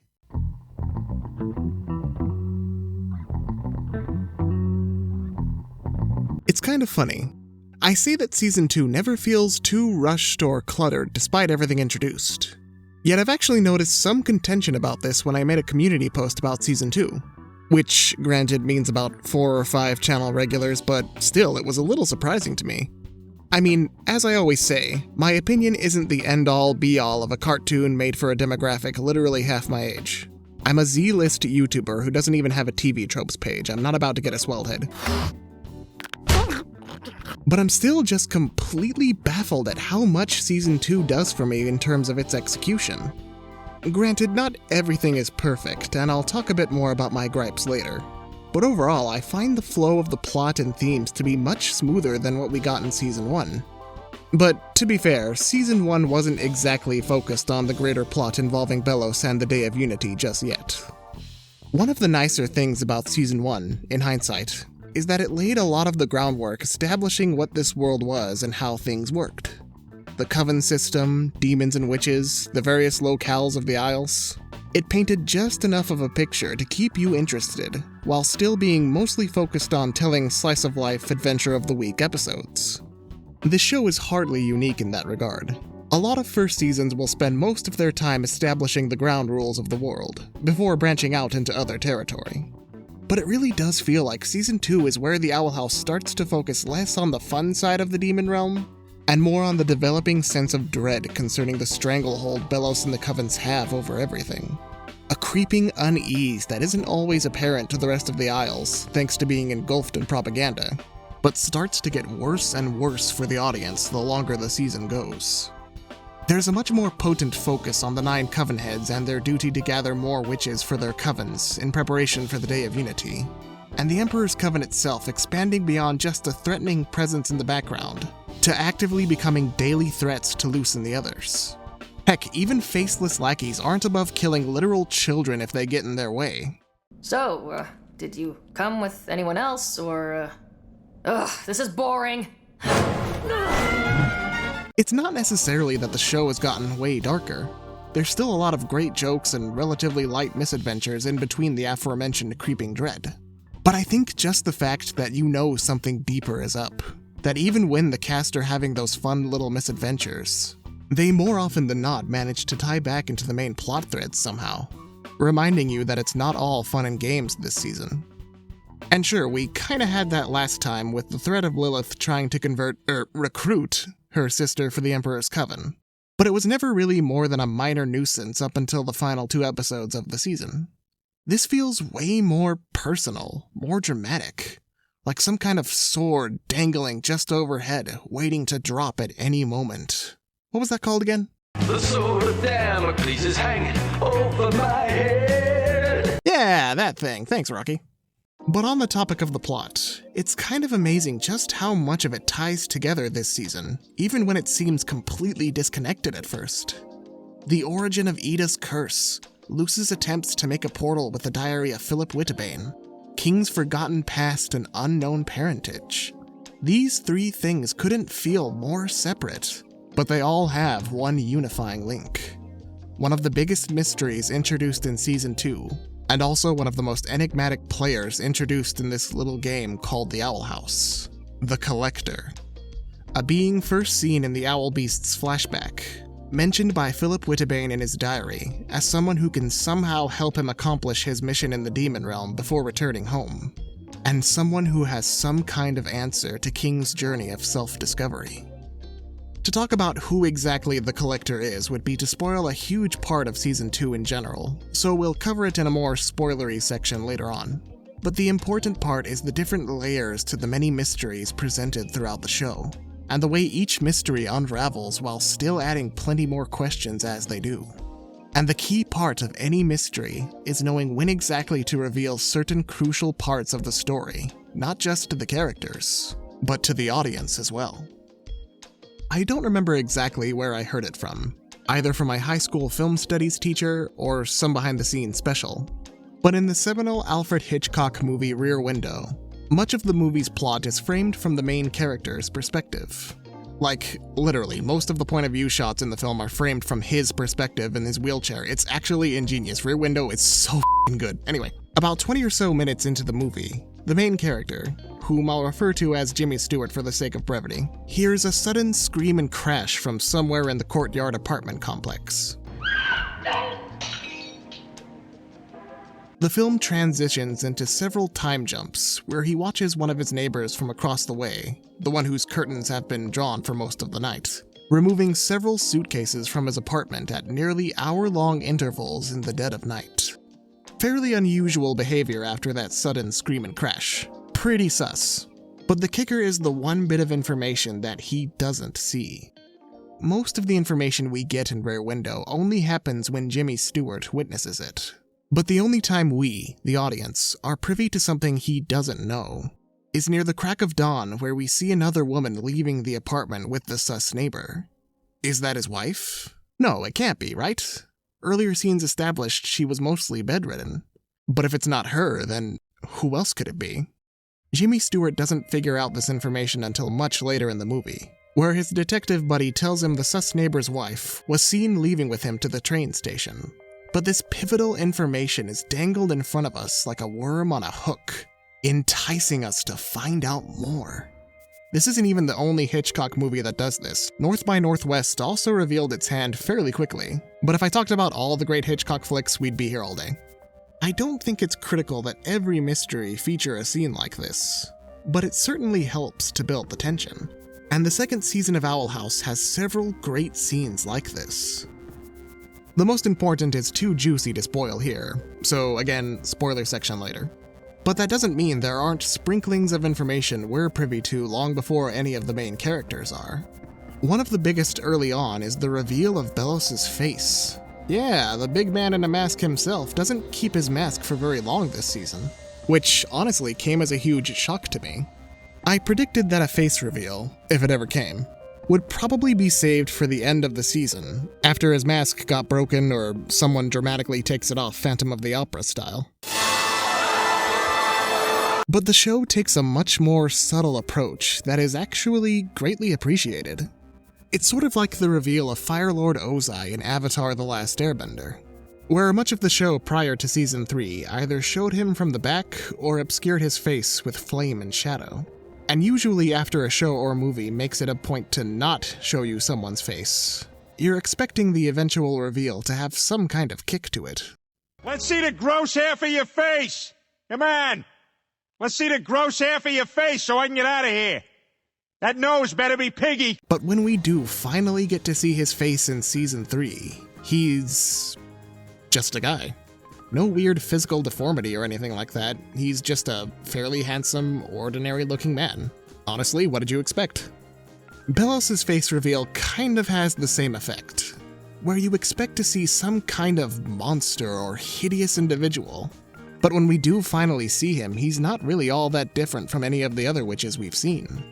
Granted, in this case, he does have some kind of deformity, but it's not quite as extreme as some of the other examples. Oh my god, what's wrong with your face?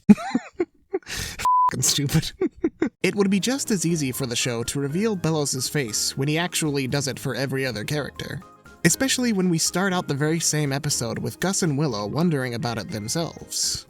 You've seen Belos up close. What's he like under all that? But I think there's something to be said of when a story will reveal crucial information to the audience before the characters know it. Almost like they're letting you in on a secret. Letting you savor knowing something the characters don't. Another crucial bit of information involves Rain being captured by their fellow Coven heads and Kikimora.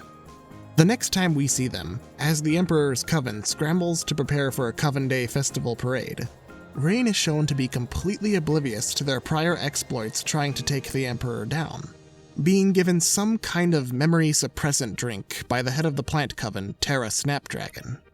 When Ida confronts them during the parade, Rain has no memory of Ida beyond their breakup several years ago. Well, crap, something fishy's going down, right? Well, yes, but not in the way you think.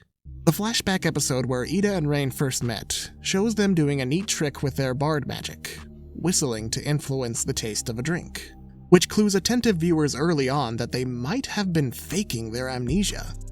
Again, the show could have held off confirming this, but at the end of that episode, where Terra offers Rain another drink, we see them use this magic in action and pull the wool right over Terra's eyes, literally right in front of her. You could make a case that it might be more satisfying to save this reveal for later, and it probably would be. But my perspective on early reveals like this is that it ultimately feels like the story is respecting me with this information. It's not just the writers and storyboarders dangling a carrot on a stick endlessly. It's them deciding when is the right time to let us know this information beyond just when the characters figure it out. And whether it's more satisfying for us to know early on, or to know it when Luce or Ida or whoever else learns it. Again, drawing back to Hitchcock, there's the famous hypothetical he raised about a bomb going off in a room, and the different ways you can present the impending explosion to the audience. 4 people are sitting around a table, talking about baseball, whatever you like. Suddenly, a bomb goes off. What do the audience have? 10 seconds of shock. Now take the same scene and tell the audience there is a bomb under that table and will go off in 5 minutes. Well, the whole emotion of the audience is totally different because you've given them that information that in 5 minutes' time that bomb will go off. So in the best examples of letting your audience know a crucial piece of information before the characters, you're not so much revealing your hand too early. You're respecting them with the knowledge that you've got a full house and are just biding your time to reveal it to the rest of the table. And I ultimately think that that respect is what carries the writing for this entire season. It's not like every other cartoon doesn't have respect for their audiences, but it really feels that everyone on the crew made the active decision to not only tell deeper and darker stories with Season 2, but to trust that their audience could take it. And I'm not talking about weird adults like me who watch shows for children. I'm talking about the children themselves, the actual demographic. I mean, these are pretty heavy themes that we've talked about so far. And for a section called Getting Deeper, I feel like I've only barely scratched the surface. I barely even mentioned how King's storyline progresses, or Lilith's perpetual and almost childlike need for approval from her authority figures. Even Luce at one point. Miss Teacher, did I do it right? Yeah, that's really good. Let's see how you're doing. And that's not even getting into. Put a pin in that for a second. But honestly, there's only so much I can talk about concerning any of these plot threads without feeling like I'm giving away too much. Like, I know most of the people watching this video have probably seen Season 2 a dozen times over at this point, but if there's anyone who just happens to stumble on this video without any knowledge of the show, well, first of all, why did you start here? Did you fall asleep with the autoplay on again? I want to leave you with as fresh an experience as you can have, because if I thought Season 1 was worth it, Season 2 is 100 times more, at least in my opinion. And no, we're not really in the heavy spoiler section yet, but I wanted to give a short spiel for people who may not have seen Season 2 yet, before we talk about— Yeah? Hi. Alright, let's finally talk about the Golden Guard now.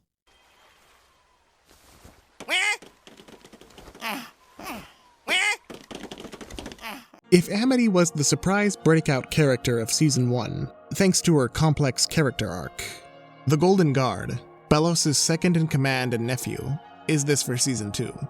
He's a character that maybe should have had a little more prominence in Season 1 beyond a tease and a quick cameo. Hey, there he is! But now that he is here, he's a more than welcome addition to the cast. The Amity parallels are pretty apt, actually, as his first major appearance in Episode 1 sees him as much more antagonistic towards Luce and her friends, tricking her into hunting the Selkie-Damas for the Emperor, holding King hostage to ensure she actually kills it, and threatening to boil both her and Ida in the sea just for shits and giggles. Not a very good first impression. But in the words of Mr. Lemony Snicket, I don't know if you ever noticed this, but first impressions are often entirely wrong. Whoa, deja vu.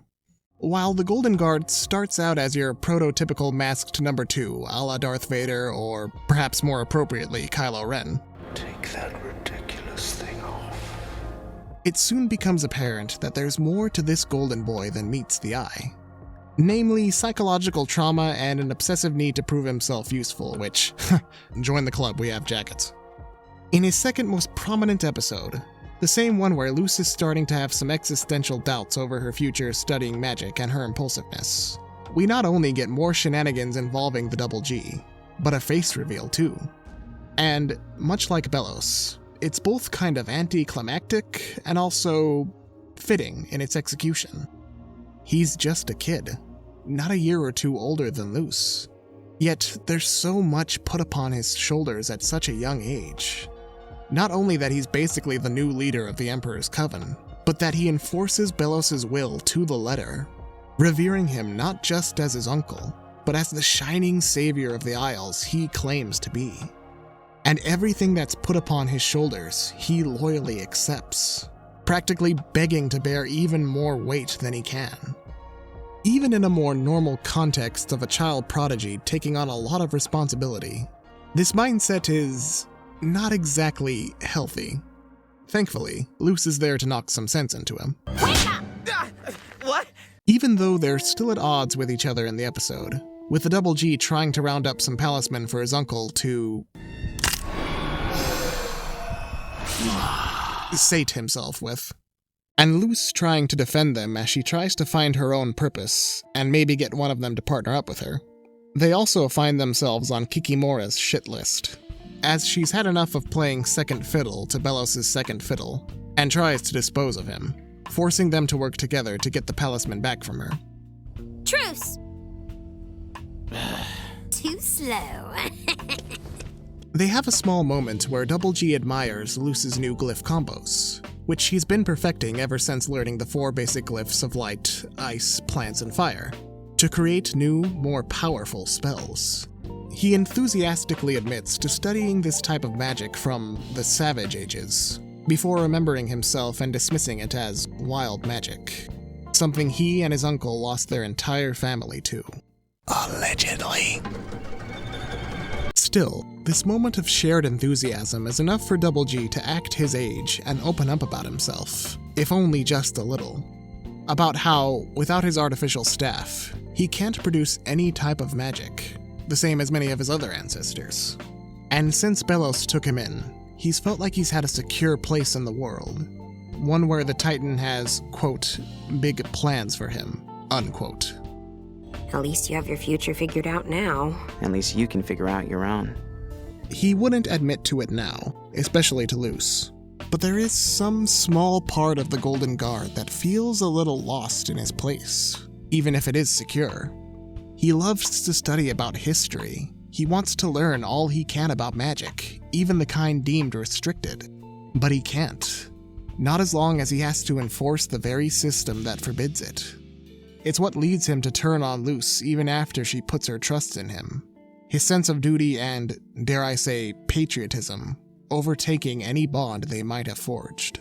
I thought you might have been a good guy, but I guess that was just wishful thinking. You're not my friend.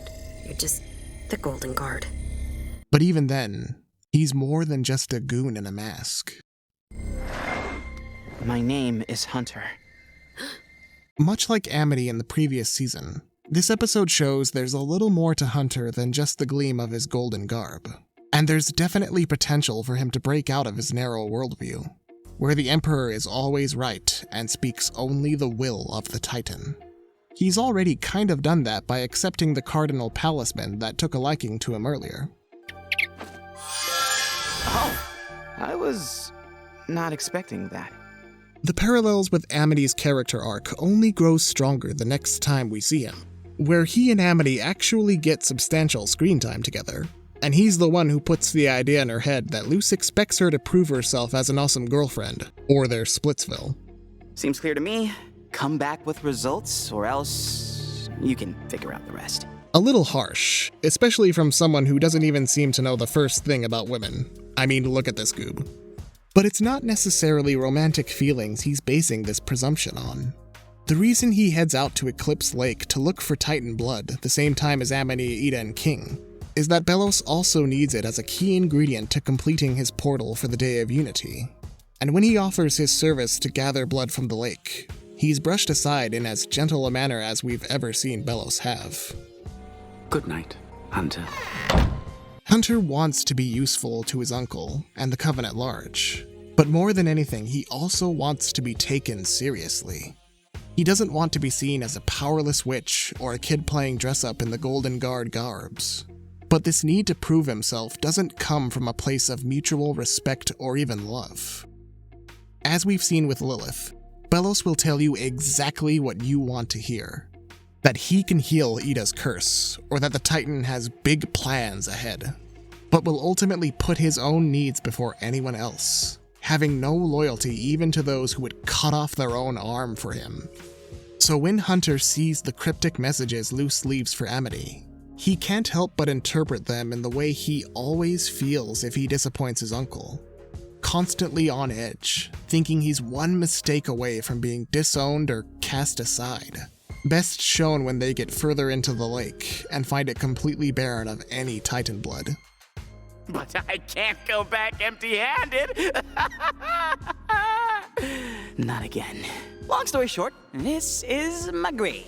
Want me to make you one too? Hunter is so desperate for even the slightest bit of approval that even when Amity tries to give him a pep talk. I grew up thinking that everything was an opportunity to justify existing. But there are people out there who won't make you feel worthless. You just have to let yourself meet them. All he can focus on is Ida's portal key dangling from her neck, which just so happens to have a small supply of Titan blood in it. Oh, come on. Being nice usually works for Luce. There's actually a running trend in this season where Hunter bonds with each of Luce's friends as they sort out their own emotional baggage. Willow trying to prove to everyone, and herself, that she's grown from the shrinking Violet she was before, and is confident in herself and her magical prowess. And Gus getting down on himself for feeling too naive and trusting for someone who's supposed to be smart enough to have skipped a few grades. Hunter's own arc throughout the season parallels these moments of character growth, and he actually manages to help them bring out their best selves, as they help him realize there's more to life than what the Emperor's Coven deems as acceptable qualities. That Gus's mistakes don't define who he is as a person, or that Willow isn't strong just because she's adept with plant magic. These moments, as well as his bond with his palisman, whom he even begins to understand, start to shape him beyond just a tool for Belos's regime, and plant seeds of doubt in his mind on just how great his uncle's regime really is to begin with. But of course, just because you get small inklings of the real world outside of what you've known all your life, that doesn't mean you're going to just up and abandon your entire belief system because one or two people were nice to you. It takes much more to bring people out of the abusive cycles they see as normal, to show that the person they put their trust in isn't who they claim to be. And this is where the True Belos comes in.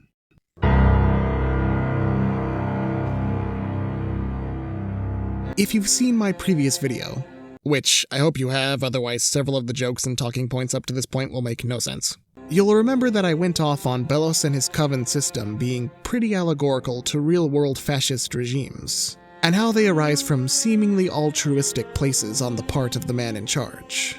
A desire to return to a better, more civilized age, to restore order to a chaotic world, a world where everyone has their place, and those who speak out against their place are deemed enemies of the state and themselves. And while I did take care to not just idly call Belos a fascist because it's a popular thing to call people these days, Fascist! equating his rule to the term palingenetic ultranationalism, which, to sum up, is basically everything I just said about returning to a better time that is anything the leader or the people say or remember it to be. Gene, what did I tell you about finger quotes? Not to do them. Indeed, when Luce and Lilith find a way to travel to the past in one episode, hoping to learn more about Philip's portal by meeting the man himself, they find that the so-called Savage Ages were a lot more hospitable than the Emperor's propaganda led them to believe, with everyone using their uninhibited magic to help each other and lead seemingly pleasant lives. And sure, there were probably some problems to this society, but on the whole, it doesn't really seem like the wild magic Belos and his cronies decry was that much of a problem. In truth, the real purpose of the Coven system and Belos's iron grip on the Boiling Isles is much less complex than I thought it was. And to get into it is to dive headfirst into the pool of heavy spoilers. And to enter the forbidden pool bears the penalty of death. Or, just getting major plot details spoiled, so either strap yourself in for the long haul and have every surprise the show has to offer taken away from you, or just skip to this timestamp. Either way.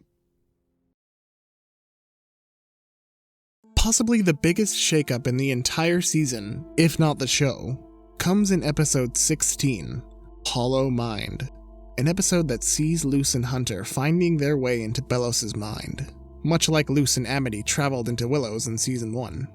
Unlike Willow's mind, Belos seems to have a much more flattering collection of core memories stored in his noggin. Memories that tell the story of his past he's repeated so many times before.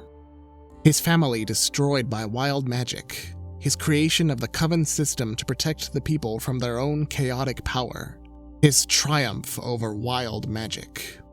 But, as any good psychonaut worth their smelling salt knows, there's more to a mindscape than what it first presents itself as. And once Luce and Hunter fall deeper into the recesses of Belos's mind to avoid his inner self, A much darker portrait of the beloved Emperor is revealed. Or, like, dozens of them are in the background there, but you get it. As Hunter and Luce traverse the memories, guided by a younger manifestation of Belos to avoid his monstrous inner self, they get to see behind the mask Belos has put around not just his face, but his entire image, where he started his Coven crusade as a glorified snake oil salesman, using a previous Golden Guard to stage attacks from wild witches and convert followers to bind themselves to a coven. Even after seeing all these true memories, Hunter adamantly refuses to believe his uncle isn't the self-serving manipulator he really is. And it's not that Hunter is apathetic or outright malicious about Belos' blatant hypocrisy and lies. It's just that, as King pointed out earlier in the same episode, no one wants to think they've wasted their life following the wrong person. We just gotta find something big to change their minds. Well, poor Hunter doesn't have to wait too long for that something big to happen. Nor does Luce have to wait too long to find the truth about Belos she's been eager to learn. You see, Belos didn't just create the Coven system to restrict others from power and hoard that power for himself. The Coven sigils act as a sort of draining spell that sucks the magic, and effectively the life, out of any who are branded. His entire reign has been one long waiting game, where he would convince every witch and demon that could perform magic to brand themselves and seal their own fate, awaiting for the day of unity, when he can use an eclipse and the combined magic of all the branded witches to use that draining spell en masse. There's really no way for me to sugarcoat this. Belos' true plan is to enact a genocide. That's not me being melodramatic either. He says as much after his first real test of the draining spell. There, still alive. Then we still have some work to do. That is just... yeesh! It gets worse when Hunter learns that he's just the latest in a long line of minions that Belos created to help him complete his plan. A sort of golem-esque guardian, not unlike the one who adamantly tried to protect King. Hey, I wonder if there's actually a connection there. Just gonna file that away for later. These Grimwalkers, as they're called, have been Belos' attempts to recreate someone from his past who was very important to him. Someone whom, if the portraits hidden in the background are to be believed, committed the ultimate act of betrayal to Belos, seeing the witches of the demon realm as people. When the illusion starts to break and Hunter sees the true Belos, a manipulating con man who will say all the right things to sway you to his side, then stab you in the back once you've fulfilled your purpose, he's able to recognize that the sweet little kid who has been saving them from the monstrous form isn't what he appears to be either. Especially once this monstrous form warns the two kids to run while they still can. Are those palismen? We weren't running from the inner Belos. He was with us the whole time. But the bad times don't stop there. Remember when I said this show was pretty good about revealing crucial information to the audience before the characters even knew what was up? Well, they did that before with Belos besides his face reveal. In the episode where Luce and Lilith travel into the past to try and learn how Philip completed his portal, they learn that Philip never got as far as actually making the portal. He needed something else first. Something only the Collector could provide. A draining spell that could help him finish his ultimate mission as a witch hunter. But he also needed to live long enough to see it through. About 400 years or so. No, you're Belos! You're just Belos! Please, do me a kindness and call me by my real name. Philip, why did you bring us here? All this time, I thought Belos was using his status as mainly a power grab. That he was some upstart who took advantage of people's dissatisfaction or something. It turns out, I was actually giving him more credit than he deserved.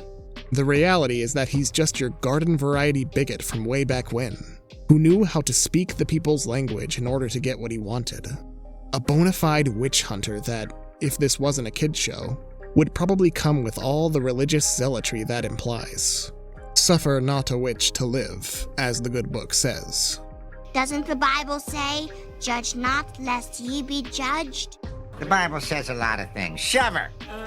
But much like the reimagining of Hordak Prime and She-Ra and the Princesses of Power, just because a children's show can't explicitly say their villain is based off extremist fundamentalism, the kind where they will happily court fascism in order to impose their narrow and hateful worldview upon others, doesn't mean all the signs aren't there.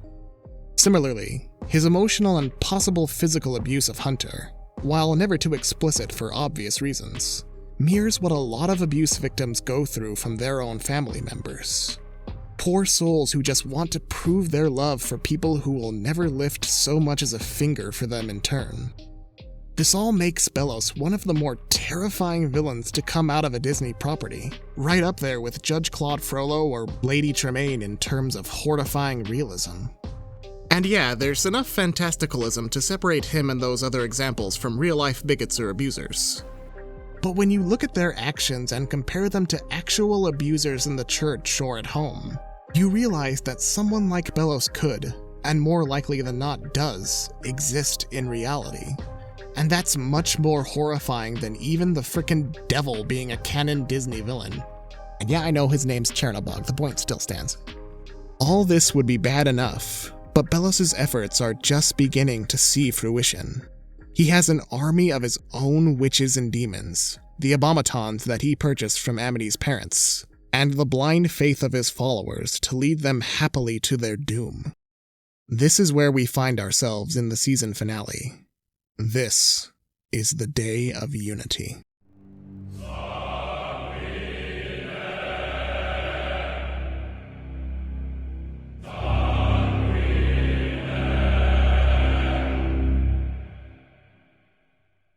In my video covering the first 2 seasons of Owl House's sister show, Amphibia, I mentioned that the season 2 finale, True Colors, was sort of the culmination of a lot of that show's themes, character arcs, and lore up to that point. And the same is true of this finale. The core cast's character arcs, the growing sense of dread in the tone, the mystery of the Collector and King's lineage, everything comes together for this incredibly tense finale that, cliche as it sounds, still gave me that gut feeling of what's gonna happen even while I was rewatching it. However, it does have one leg up over True Colors that helps its staying power a little more, in my opinion. Mainly, it's a 2-parter. Yeah, baby! That's what I've been waiting for. That's what it's all about.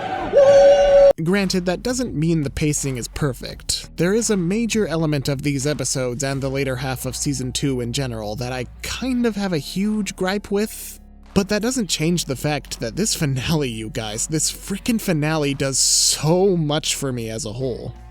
A more apt comparison than True Colors would probably be to the last season's finale, which definitely felt like a condensed 2-parter in hindsight. It not only had to deal with the fallout of the previous episode, which saw Ida finally succumbing to the Owl Beast and being captured by her sister to be taken before the Emperor, but also explaining the unabridged version of Belos' ascension to power, Lilith turning her back on the Coven when she realizes she's been played, and Belos' first encounter with Luce in fairly quick succession. The pacing didn't bother me too much the first time I saw it, and it still doesn't for the most part, but I can definitely see the frustration it might have caused others for how rapid everything felt. The nice thing about the last 2 episodes of Season 2, Clouds on the Horizon and King's Tide, is that there's a lot more time to slow down and focus on more intimate character moments between all the key players, even featuring some interactions I never would have guessed. It also helps that pretty much every episode since Hollow Mind has been leading up to the Day of Unity in some way or another, where the fun misadventures more or less come to a halt in favor of more creeping dread and character study. Hey, wouldn't you rather, I don't know, have a beach day? Maybe if we had time for 20 more adventures, but we don't. In the finale, we see the Owl Weirdos not only officially become part of Rain's plan to take down Belos from the inside, with the unexpected help of fellow Covenhead defectors no less, but we get a somewhat smaller conflict before the main event. Namely, Luce has to go save her girlfriend from being grounded before the apocalypse. As one does. It's here where the relationship between Amity and her parents comes back into the spotlight, as she tries to warn her mother about Belos' true motivations, but her words fall on apathetic ears. She's certain that her dad might be more willing to listen, but is also caught up in the litany of uncertain emotions regarding Luce, whom she probably hasn't seen for at least a good week or so. And I know I've made a couple throwbacks to the last video I made, but I'm being serious when I say that Mae Whitman's performance here is so heckin' good. The world is ending. No one will listen to us. And I just want to know that Luce is safe. Their reunion is about as cute as you'd expect, with Luce promising her that once all this is done, they'll go on a proper date without any life-threatening danger. And the animation gets surprisingly smooth as they... Oh, crikey.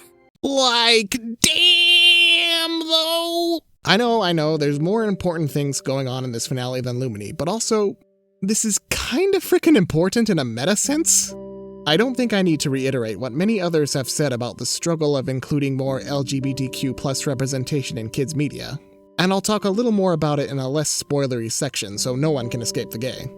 But to see an actual kiss between two main characters of the same gender on a kids show, not during the series finale or anything, is no small feat that I'm amazed the Owl crew was able to accomplish, especially on the animation front. I mean, you know me, Freak loves them some fluid animation. Full props to animator Tom Barkle.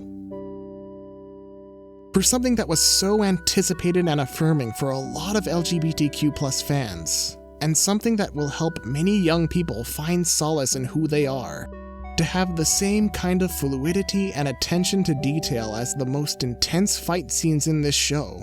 It's basically the crew saying, this is real, this is happening, this is normal. Stay mad. But like I said, more world-shattering things to deal with, so let's not dwell on it too long. Okay, just a little more. I can't believe I just did that. I can't believe I just said that. Oh, crikey. How did I even think that? As for the Blight parents, while Odalia is busy selling the last of their abomatons to a demoted Kikimora, Alador is starting to get some second thoughts on where his career and life choices have led him. Sure, his family is rich and has always enjoyed a secure position on the Isles, but at what cost? His children don't speak to him. His wife is too focused on their work to give him any emotional affection that might have been there in the beginning. He's become just another cog in the machine at the expense of any happiness he might have had as a regular father and husband. He says as much to King of all people. Do you have kids, Mr. Scout?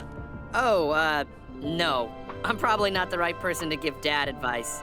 You know, never really met mine. Confiding with him that once the Day of Unity is over, he's going to try and be a better father to his kids.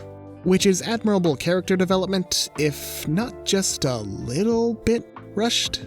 Don't get me wrong, I'd rather Alador try to be a better parent than stay blissfully ignorant. But it's one of those things where it feels like if they did have time for 20 more adventures, Alador's growth from complicit abuser to penitent parent might have been fleshed out a bit more. But that would also mean the show wasn't. Quick to also point out that while Alador is a flawed parent, he's at least better than Odalia, who is one of the few characters in the show where their first impression was right on the ball. Mainly that she's a massive bit. Huh? Children are still watching. I don't care, she's a massive bitch! Haha, there, I said it! I'm free!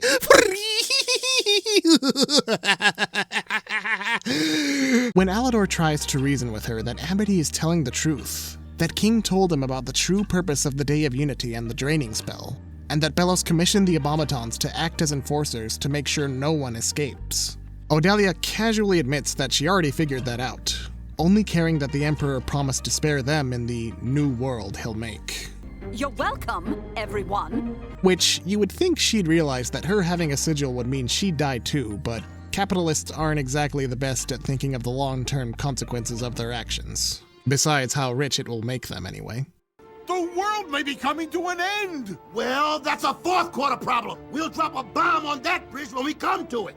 Right now, my biggest problem is trying to figure out what to do with all this money! Alador officially steps up as the redeemable parent by taking a stand against his wife, who I think divorces him? Fine. I've been meaning to find a more competent business partner anyway, and you won't be getting your severance package. What But while they're duking it out, it appears that Hunter was stolen by Kikimora, hoping to earn her favor back with the Emperor by delivering him as a trophy. Unfortunately for her and for Luce's team, that's not Hunter. I'm confused. Luce, once again sacrificing herself in order to save her friends, practically gives herself to Belos on a silver platter, hoping to hold him off long enough that she can find a way to make him undo the draining spell. But alas, this is another moment where her impulsiveness gets the better of her. He may not be as powerful as someone like Ida before she was stripped of her magic, but he still had centuries to perfect using artificial magic, and Luce quickly finds herself outmatched. As does Ida when she disguises herself as Rain to try and stop the draining spell with her curse, a ploy that's quickly countermeasured by Terra Snapdragon and the rest of the more loyal Coven heads. On top of that, while the rest of the gang try to make their way to the ceremony at the Titan's head, they're attacked by the Emperor's Coven, and Alador stays behind to try and hold them off. Basically, everything goes to shit, as they tend to do in all the great dramas. No, seriously, just think about something like The Empire Strikes Back. Part of the reason that movie is so effective is that absolutely nothing goes right for the characters. All their best laid plans blow up in their faces, and Luke's impulsiveness to save his friends gets him into way more trouble than he was prepared for. Watching everything go sideways only increases that gut tension I talked about before.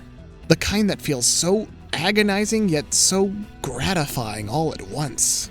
The suspense is terrible. He's gonna go this time. I hope it'll last. Fortunately for Luce, she's able to prevent her own untimely freezing by convincing Belos he'll need a guide to the modern human realm if he wants to be taken seriously. An old man dressed in Ren Fair-style clothing claiming to be the next witch hunter general won't attract much serious attention after all. Although there is one guy who would probably believe him. You monster! Seducing women to do your evil will. Oh, I think perhaps you've got the wrong shop. Filbert agrees and seals the deal with a good old human handshake, allowing Luce to bind him to a coven and force him to stop the draining spell. Alas and alack, however, this is not the winning chess move she thought it was, as Belos adds another pawn to the board. Mainly the monster form brought about by centuries of consuming palisman to keep himself alive. It goes berserk on Luce and her friends when they arrive to help, as the spell only gets worse for all the branded witches and demons who can do nothing but slowly wait as all the life gets sucked out of them. With things at their absolute bleakest, who can hope to save the Boiling Isles from this terrible fate? Who will come to save us poor ants? Why, King, of course. You might have noticed I barely mentioned the progression of King's character arc in comparison to Luce's or Ida's, and that was for good reason. During his quest to find the answers on who his family is, he seems to get these answers in the form of Titan hunters that contact him to learn their ways on the other side of the world. This turns out to be another false hope, as these hunters are actually a cult of witches who worship the same enigmatic being that's been helping Belos this whole time. The Collector. The Collector has been sealed away in some kind of limbo for centuries, if not millennia, and Titan blood is the key to releasing him. The same Titan blood that runs through King's veins as a descendant of the very Titan whose corpse makes up the Boiling Isles. King, you're not one of them. Then what am I? You're a Titan, King. Bit of a tangent, but one weird thing the show does is how exactly it phrases this revelation. In the episode itself, Luce only tells King that he's a Titan, but 2 episodes later, when we catch up with them again, it's phrased that he's not just a Titan, but the son of the Boiling Isles. You're a Titan, King. You're the son of the Boiling Isles. I thought maybe this was just how King interpreted what Luce said, but no, this is her remembering a line she said that wasn't actually in the episode itself. I don't know, that was just weird to me.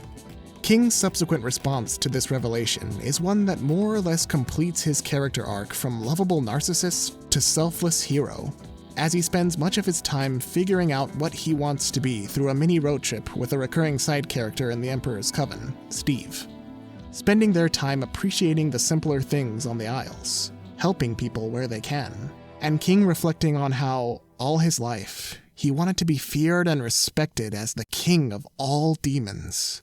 But now that he knows he's a Titan, a type of demon revered as a god among the Isles. The only thing he wants now is to be seen as normal. I don't want people to see me as a big scary monster anymore. Me neither. The side effect of this is that, with the revelation that he's a Titan, King feels like he should also be contributing more to his friend's plan to stop Belos, being brushed aside at every turn, told that he's too young or small and that he should stay where he's safe. That still doesn't stop him from making his own sacrifice when he learns from Kikimora that the only one who can stop Belos' draining spell is the same being that helped him cast it in the first place. And before we get to the pinnacle of the finale, this is where I have to admit my biggest gripe about Season 2 as a whole. I kinda don't like how the Collector's inclusion in the show was handled. Excuse a what now? Don't misunderstand me. I don't hate the Collector or anything. I just think that for such an important character to the lore and overall plot, his introduction and importance feels almost like it comes out of nowhere, even for all the subtle foreshadowing to him in the first half of Season 2. The first time he's mentioned by name is in the episode where Luce and Lilith travel to the past, where Philip mentions in his diary that he can help him finish his plan, and that was episode 12. He's formally introduced in Hollow Mind through one of Belos' memories, and it kinda dumps a lot on us that not only has he been connected to the main villain this entire time, but that he might actually be the true threat even greater than Belos. A being so dangerous that the Titan who makes up the Boiling Isles may or may not have laid down its life to seal him away in some limbo state forever. And that if he were to ever be released, it would spell bad news for everybody. And all that feels... I don't know, it just feels kind of sudden? Too sudden to feel as natural as every other major plot point revealed in this season. Maybe if there was even more subtle foreshadowing to him in Season 1, and who knows, maybe there is, it's been a while since I've seen all of Season 1. Or a bit more to the foreshadowing we get in Season 2, it might not feel quite as out of left field to me how quickly he rises in prominence. But as it is, it just doesn't mesh with me, at least not as perfectly as everything else in this season. All that being said, once King and the Collector meet face to face, and the former agrees to let the latter out of his prison if he'll stop the draining spell, this is where all my problems with the way he was introduced subside.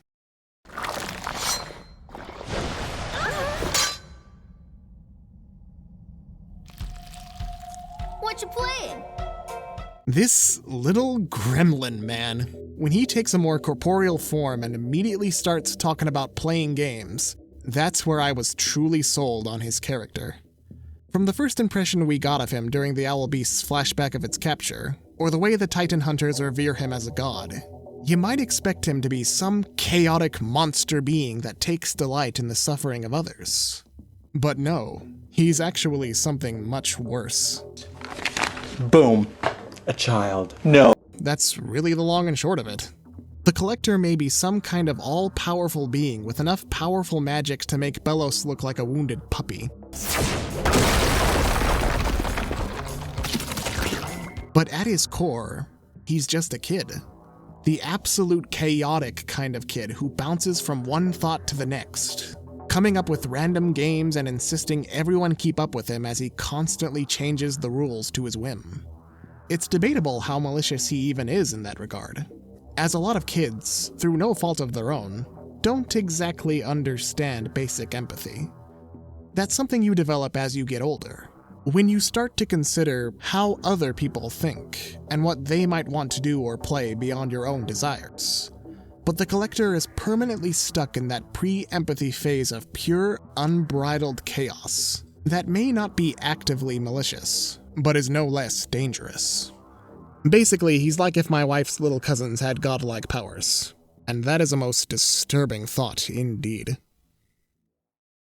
King is able to put these godlike powers to use, however, and convinces the Collector to stop the draining spell in exchange for playing a new game he's never heard of before, Owl House, to which the Collector gladly agrees.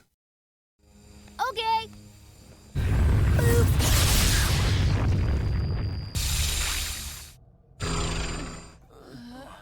though the spell is stopped, their troubles are far from over, as the Collector decides to create the perfect board for their new game, completely destroying the Titan's head, if not the whole island, to do so.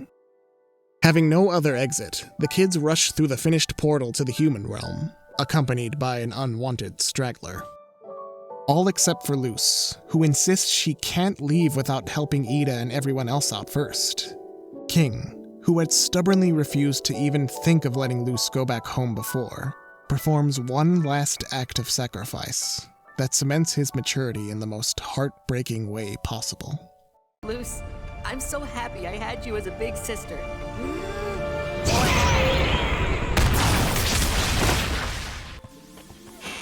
Luce is back home with her found family, returning home to her mother to find some solace and, hopefully, find a way to return to the other world before too much damage can be done, and save everyone she cares about.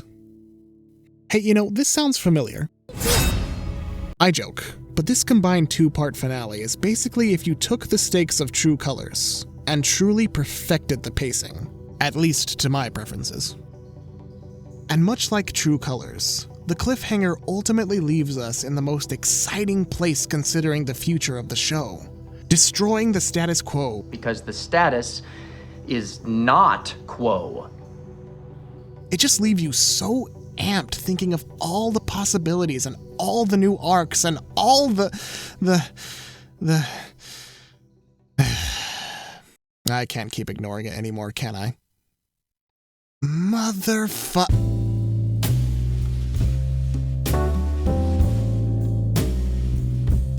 Yes, it's time we stop delaying the inevitable and talk about the untimely cancellation of the Owl House.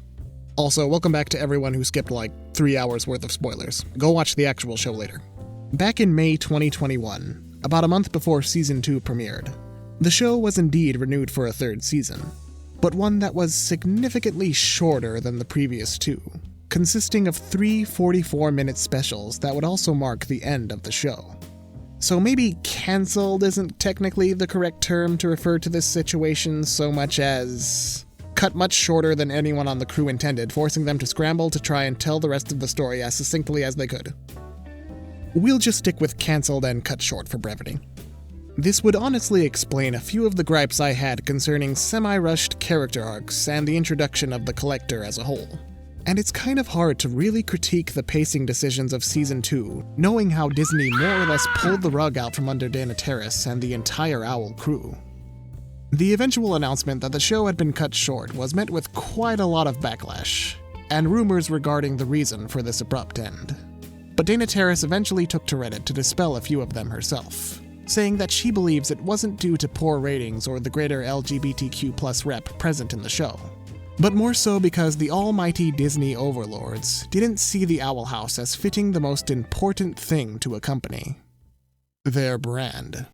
My brand! Now, most of you probably weren't born yesterday, unless of course I'm wrong, in which case, welcome to the world, little baby, and congratulations on learning to navigate YouTube so early in life. So you probably don't need me to explain what a brand is in relation to a major corporation like Disney. But basically, it's anything that fits the public image of that company, from their movies to their books to even their TV shows. For Disney, much of their brand is built upon the image of family-friendly entertainment, with their more older-aiming content focused on established intellectual properties like the Marvel Cinematic Universe or the Star Wars franchise. In terms of Disney television, this brand encompasses a wide variety of shows of varying genres, be they more slice-of-life sitcoms aimed for tweens, or more action-adventure-oriented affair. But the one thing most of these shows have in common is their serialization. That is, the fact that the majority of them can be aired in any order, without fear of their target audience having to play catch-up with the greater lore of Hannah Montana or something like that. This doesn't mean that Disney Channel is completely averse to more plot-heavy shows, but a network will always prefer the kind of show that's much easier to syndicate than the kind of show that encourages a more chronological viewing. This is Dana Terrace's own suspicion as to why the show was unceremoniously shortened, stating that the decision was made before the first season even ended. that some bigwig executive saw the show was a bit more serialized than their other content, and that the audience skewed a bit older than the desired demographic, and decided to put the show out of its misery, not even giving the crew the decency of telling them about the rabbits first. Is that mean? I don't know if that's mean. I felt like I needed to do something with the chapter pun. Anyway. I could make grand, sweeping statements about this frankly boneheaded decision on Disney Channel's part. But honestly, even calling it that seems an insult to boneheads. Good night, sweet child. And I don't want to give off the impression that I know the first thing about running a TV network. I'm just a guy with way too much time on his hands. I never want to spread misinformation about how a show is made, or act like I know everything about the movie or TV show making process that can be easily disproven with the barest amount of research. Unlike some other examples of people on the internet I can think of. Has anyone else noticed that the boy clearly went through puberty when he was doing this voice? There's literally a scene where they play 2 clips of his voice back to back and they don't gel up. Listen. Oh, Sir Actor. Whoa, what? It sounds like 2 different kids. It was 3 kids, you f***ing idiot! If you want a more generalized look at the reasons why Owl House was cut short, there's a video by Rebecca Rose that looks at the long and short of it from an outside but still well-researched perspective. Although she has actually gone on to be a production assistant for the later half of season 2 and 3. Good on ya. I instead want to compare this untimely cancellation to the recent unpleasantness involving some of the other major streaming platforms. Earlier this year, Netflix announced a slew of cancellations following one of their biggest subscriber drops in recent memory. Canceling shows in the height of their prime isn't exactly new for Netflix or anything. No, I'm never gonna let that go. But for how big a deal they made about a greater focus on animation in the last few years, animation sure did take the brunt of their scramble to save money in the wake of their dwindling numbers. So that's it after 20 years. So long, good luck? I don't recall saying good luck. Their animation executive was fired, shows like Bone or Wings of Fire were canned before they could even go into production. It was a nightmare for dozens upon hundreds of animators suddenly finding themselves out of work. But as bad as that was, Warner Brothers and Discovery took one look at that shit show and seemed to say, "Hold my beer." I don't know why they sound like Foghorn Leghorn, but there you go. In May of 2021, AT&T announced it would be merging Warner Media with Discovery Incorporated, which was ratified nearly a year later in April 2022. For a while, things seemed to go business as usual. But as most big media mergers have taught us, it's only a matter of time before the major layoffs come a-knocking, especially in regards to animation. Lo and behold, 4 months later, during their second quarter report, the new Warner Bros. Discovery announced its own slew of layoffs and cancellations, especially in regards to their streaming service, HBO Max. Not only were several original shows and films pulled from the service, but entire movies planned for release either on the service and or in theaters were shelved wholesale and written as tax write-offs. I speak, of course, of the live-action Batgirl film, #release Batgirl, and the animated Scoob Holiday Haunt, both of which were practically finished, with only a minimal amount of post-production work to seal the deal. There was really only one way for people on the outside looking in to react to this storm of bad news. What the fuck just happened? Hell, the week I'm recording this, hey, if companies could stop f***ing up so I can finish videos in a decent amount of time, that would be great. HBO Max announced that several of their animated shows were being taken off their service for... F*** if I know the reason, don't you own all this shit? What's the point of creating this false scarcity when half of these shows don't even have a proper DVD release for their entire run? I mean, shit, Disney, the company that used to stuff as many crap as they could into their vault, doesn't pull this kind of crap with their streaming service. Sure, a couple of their shows and movies are missing. Where is Dave the Barbarian, you sons of... But they're still giving you a lot of options for movies half the global population that's probably never even heard of. They have Candleshoe on Disney+. Candleshoe! Candleshoe is a particularly good romp. What the hell is a Candleshoe?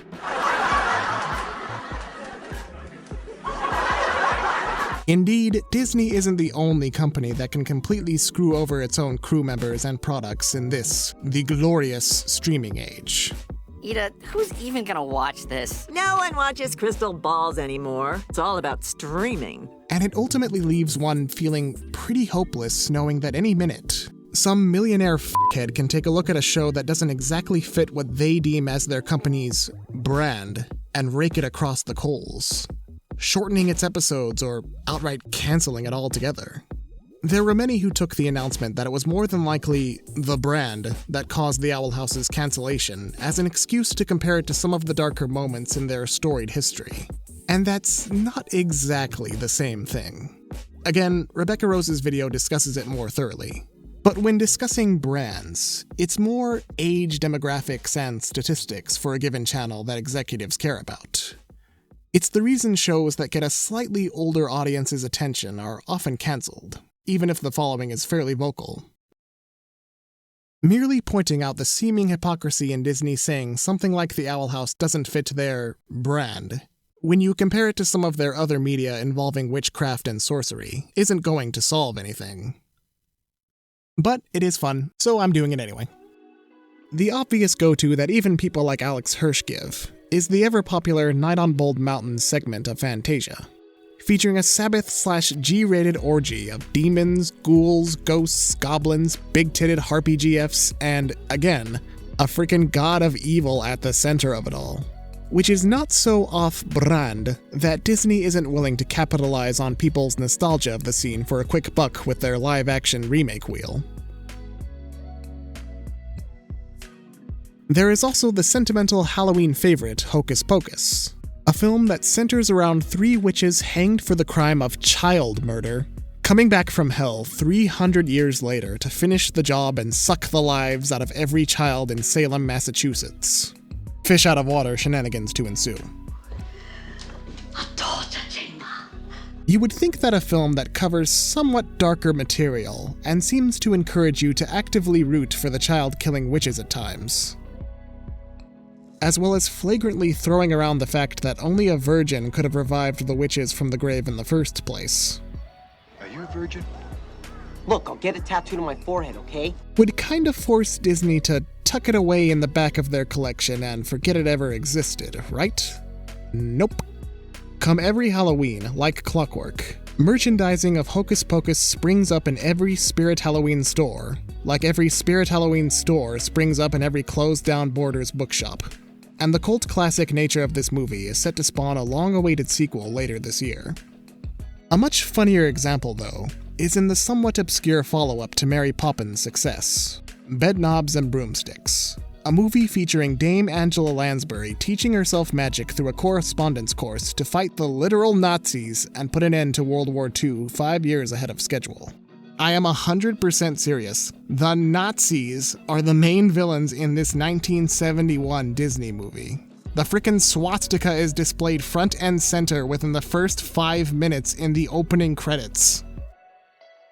There's not even a content warning for this movie like some of the other older examples of questionable content by today's standards. Are Nazis a more acceptable part of the Disney brand than a TV show that's just a little more plot-heavy than Brandy and Mr. Whiskers or some shit? Are we gonna start seeing Nazi characters prominently goose-stepping down the streets of Disneyland in the near future? Oh no, too late, we already have that. And look, I realize that pointing out Disney has some darker moments won't make them change their minds and bring the show back for a full 4th season or spin-off or what have you. From the sound of things, Dana Terrace and the crew have made the best of the situation and really pushed themselves to come up with a creative solution to bring the story to a satisfying conclusion. And I have the utmost of confidence in them to succeed. Personally, the idea of 44-minute specials kinda reminds me of the first season of Castlevania on Netflix, which obviously has a much different demographic than the Owl House, but still managed to tell a really compelling story in just 4 episodes in half the time of the upcoming specials. Enough so that if it was just season 1 and there were no follow-ups, I'd still be pretty satisfied with what we got. But I also understand how many of the fans feel at this rather sudden announcement too. It sucks when a show you really love or were really looking forward to is cut short in its prime, where quality and craft are cast aside in favor of arbitrary metrics such as ratings or audience demographics. even shows that air on streaming networks, where you would think they'd have a little more freedom to pursue deeper storylines and a wider audience, are still just a moment's breath away from getting canned for not fitting some arbitrary mark an executive thinks they should. As I said before, it kind of makes you feel a bit powerless.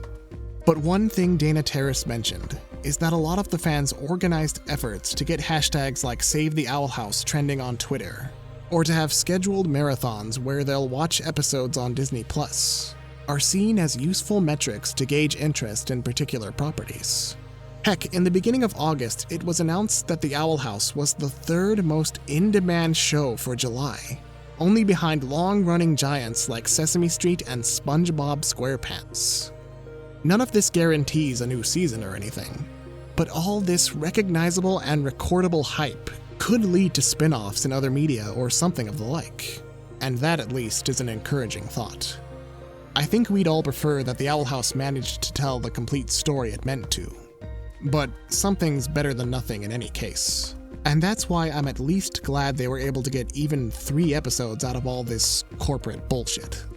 It's a touch daunting thinking how they're going to cram a mountain's worth of story into the relative size of a molehill.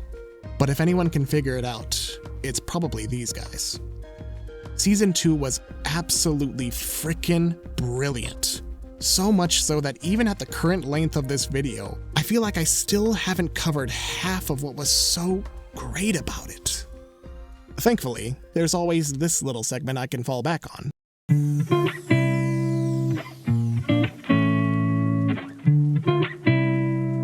Much like last time, I'm gonna talk about some of the other things I liked about this season that couldn't really fit into their own dedicated sections. Or at least they could, but it would make the video even longer. In no particular order, so to help out anybody who is just listening to this video while you do other things, no judgment, I'll play this sound effect every time I switch topics. Alright, let's go. Obviously I covered the main trio of the series at large last time, and Sarah Nicole Robles, Wendy Malick, and Alex Hirsch all bring their A-game back for another round of emotional torment. I'm only half kidding here. There's a lot more scenes of the characters going through some intense emotions, and they all sell it. Especially Alex Hirsch, whose voice for King has always been a slightly pitched up version of his regular voice. But even then, there are a lot more scenes this time around where King will almost break down crying, and you can feel it tugging on your heartstrings every time. I don't know what to do, Luce. I can't tell what's real and what's fake. Even as Hooty, a much sillier character than King with an intentionally grating voice, he still has moments of genuine emotion that remind you that even for the silly joke characters in this show, they're still people. I am so happy to see you! I could... Oh, here it comes! Figuratively. 2 of the cast I actually neglected last time for some stupid reason are Gus and Willow's voice actors, Isaac Ryan Brown and Tati Gabrielle. For Brown, you can kind of tell in the first season that he was going through puberty during some of the later episodes of season 1. Willow, you would not believe humans. Can we have another montage? So it was pretty nice that the show allowed his character to age up a little so he didn't have to strain his voice too much. Whoa, guys. Did I, miss a birthday or something? Which puberty? In seriousness, the season takes Gus through some pretty emotional places, and Isaac Ryan Brown sells all of them. Every moment of self-doubt, every wistful, melancholic reaction. He's incredibly talented at selling Gus for the conflicted and sweet cinnamon roll he is. But we all got each other's backs, right? Yeah. Yeah, all right, let's go! Tati Gabrielle has also excelled with Willow's character development. While she doesn't have as many moments to shine in this season, we can still hear it in her voice just how much better things are for her. She's stopped letting herself be pushed around. She's become the powerful witch she was always capable of being, while still retaining her sweet disposition despite all her trials and tribulations. And if you want to see just how much range Gabrielle has as an actress, just consider the fact that she was the main antagonist of the Uncharted movie earlier this year. Like, who saw that coming? And I earn my place.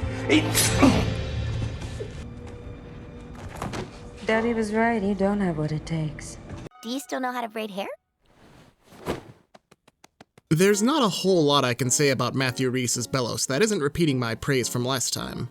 But as we get to see a little more of him in comparison to Season 1, we do get a bit more emotional range in the beloved Emperor that could almost trick you into believing his motives are actually altruistic, or that he might actually care about anything other than himself. But much like Tati Gabrielle's example, if you want to see how much range Rhys has, compare and contrast Belos with the sexy tree he played in the recent season of Tuca and Birdie.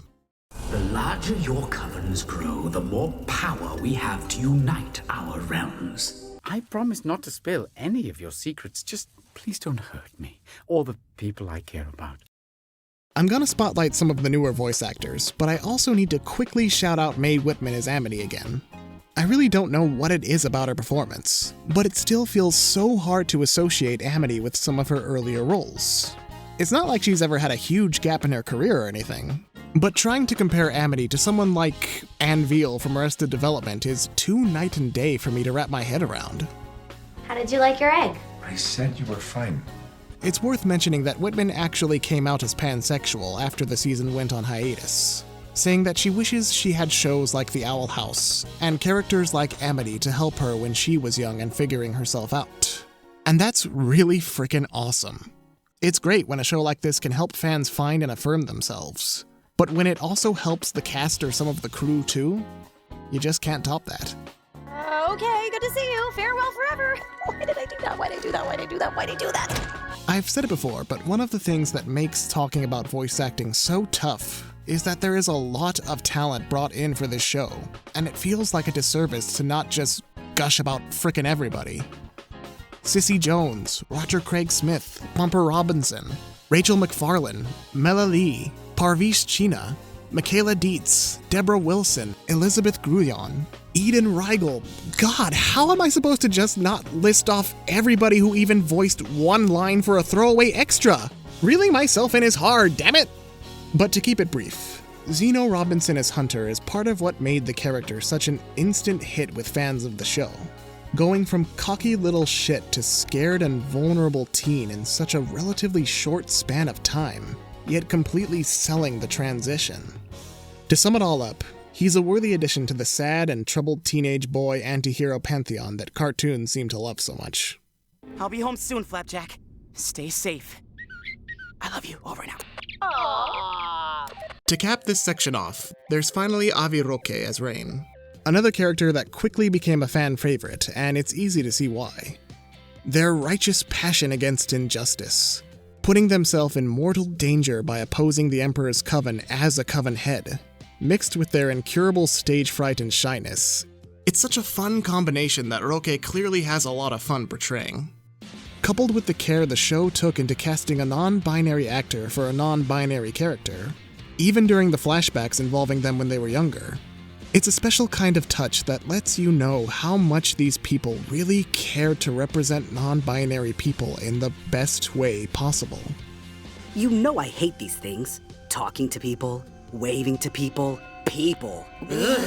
Which is a nice segue into... I've talked about the LGBTQ+ representation in Owl House throughout this video, regarding Lumity and Rain being a canon non-binary character. But there's still so much more to the rep in this show that has stuck out to younger fans in the LGBTQ+ community, and to older fans as well. Just how unapologetic they've been with the representation, never having a moment where someone has to sit down and explain why two girls can fall in love with each other, or that sometimes people refer to themselves with they-them pronouns. It's just an accepted fact of life on the Boiling Isles, and Dana Terrace has mentioned that one of the goals of the show was to present a world where, even for all the problems it has, blatant homophobia or transphobia is not one of them. Heck, when Odalia finds out that Amity is dating Luce, her response isn't that it's wrong for her daughter to date another girl, just that Luce is a wanted criminal. So I guess we can't add being a bigot to her list of sins. I mean, sure, I'll kidnap a woman and force her to marry me, but after that, I'm all about a woman's rights. I'm a modern 13th century man. Over the past 2 years, I've seen a lot of responses to my topic on representation in the first video, where people say, I hate gay representation in media. It feels so forced and hokey. No, let's be fair this time. I've gotten a lot of comments where people will talk about the state of LGBT rep in media as a whole, and find it too corporate, too forced. And while some of these comments, intentionally or not, do come off as a bit dismissive of any inclusion of LGBT rep, I can see where they're coming from still. Heck, I had a whole bit in the last video where I mocked Disney for the many firsts they've had with their gay or lesbian characters that amount to little more than 5 seconds of easily edited out footage or audio. So it's not like I think gay representation in media is perfect either. But that's why I feel the representation we see in the Owl House deserves to be celebrated so much. Like I said, everything is just so casual. Any character that has a problem with Amity or Luce's relationship doesn't hate it because they're gay. They just don't like them as people. You guys aren't cute! I still have more friends than you! Even in the casual dialogue, like talking about how Edric is getting ready for a date, or Basha thinking Amity spotted some cute ghost kid, they never give gendered language for that kind of stuff. And again, for all the problems the Boiling Isles have, bigotry based on how a person expresses their gender identity or who they love isn't one of them. You could make an argument for how unrealistic this is, but like, it's a magical world with demons and spells and shit. How realistic do you want it to be? I also don't say this to discount the media that draws a little more attention to LGBTQ+ rep, nor do I feel it's fair to look at the Owl House and judge past shows for smaller moments of representation too harshly. If it weren't for people like the Legend of Korra team fighting tooth and nail to get even a simple hand-holding scene at the end of that show, we probably wouldn't have the hand-holding moment between Amity and Luce, marking the beginning of their official relationship. You never know just how hard a show's crew had to fight to include even the small moments, and I don't think it's unreasonable to keep that perspective, even when the Owl House makes casual representation look so damn easy. Regardless, I greatly appreciate the effort Dana Terrace and the Owl crew took to have the most inclusion we've seen in a Disney Channel show yet, and Luce and Amity are truly the dress-up and travel buddies we needed in these trying times. No king hug? What is this? You are a swindler and a thief! Repeating myself a little more from the last video, this season gets multiple chances to show it didn't shirk on the location and creature designs that made Season 1 so flipping excellent to look at. We get new locales like Eclipse Lake, Latissa, and even inside the Titan's skull, while also getting new, creepy, and exciting creatures like the Selkie-Damus, the guardian that protects King's old home, and this hand dragon thing that Kikimora owns. Like, it's a dragon made of hands. Where would you even get that inspiration? Someone needs to make an official or unofficial encyclopedia or bestiary of the demon realm at some point, because this is just too much. Although Season 2 focuses on much darker plotlines and character arcs, that doesn't mean the crew has forgotten the comedic element of the show either. There are too many moments in this season that leave me in stitches, thanks to the timing of the animation or voice acting that I could mention. So I'm just gonna play one unabridged bit really quick. This bounty hunting stuff isn't putting food on the table. Oh, I'm sure Luce could handle bigger bounties, but if we want to eat, we don't have the luxury to mess up even once. No apple blood. Which, hey, leads into... I didn't talk about her much in the first video, thanks to her character arc being a huge spoiler regarding the Owl Beast curse. But Lilith has always been one of the more interesting characters on the show, and I was really happy when it seemed like Season 2 would add her to the main cast. Really shake up the dynamics we've seen in the show so far. Unfortunately, she only stays in the Owl House for the first 4 episodes before deciding to move back in with her parents. But she still manages to leave a lasting impression through her odd friendship with Hooty, and her eagerness to learn glyphs from Luce, who only a few weeks ago she dangled over a pit of spikes just to get a rise out of Ida. To see her go from enigmatic Coven stooge to full-fledged cool Aunt Lilith is one of the highlights of the entire season, even if I still wish there was a little more of her. Let's boogie down to History Town. She really is cool, Aunt Lilith. Speaking of Coven stooges, one of the more intriguing parts of the build-up to Season 2 was the promise of exploring more of the 9 witches who lead the 9 main covens of magic on the Isles.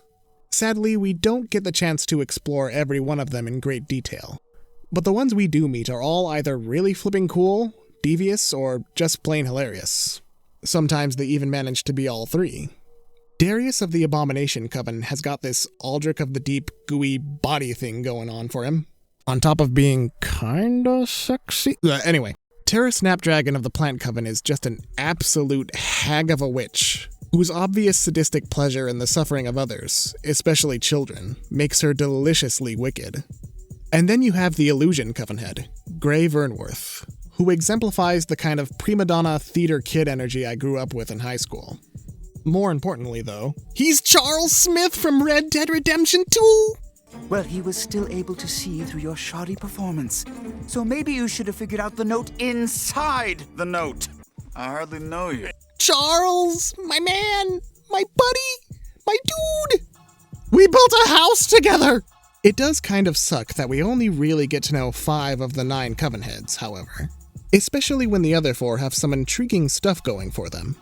Like the Healing Coven guy with his moon head, this scarecrow-looking motherfucker in the Potions Coven, even the Oracle and Construction Coven heads, who have the least going for them design-wise. I imagine there'd still be something neat that truly set them apart if we got the chance to know them.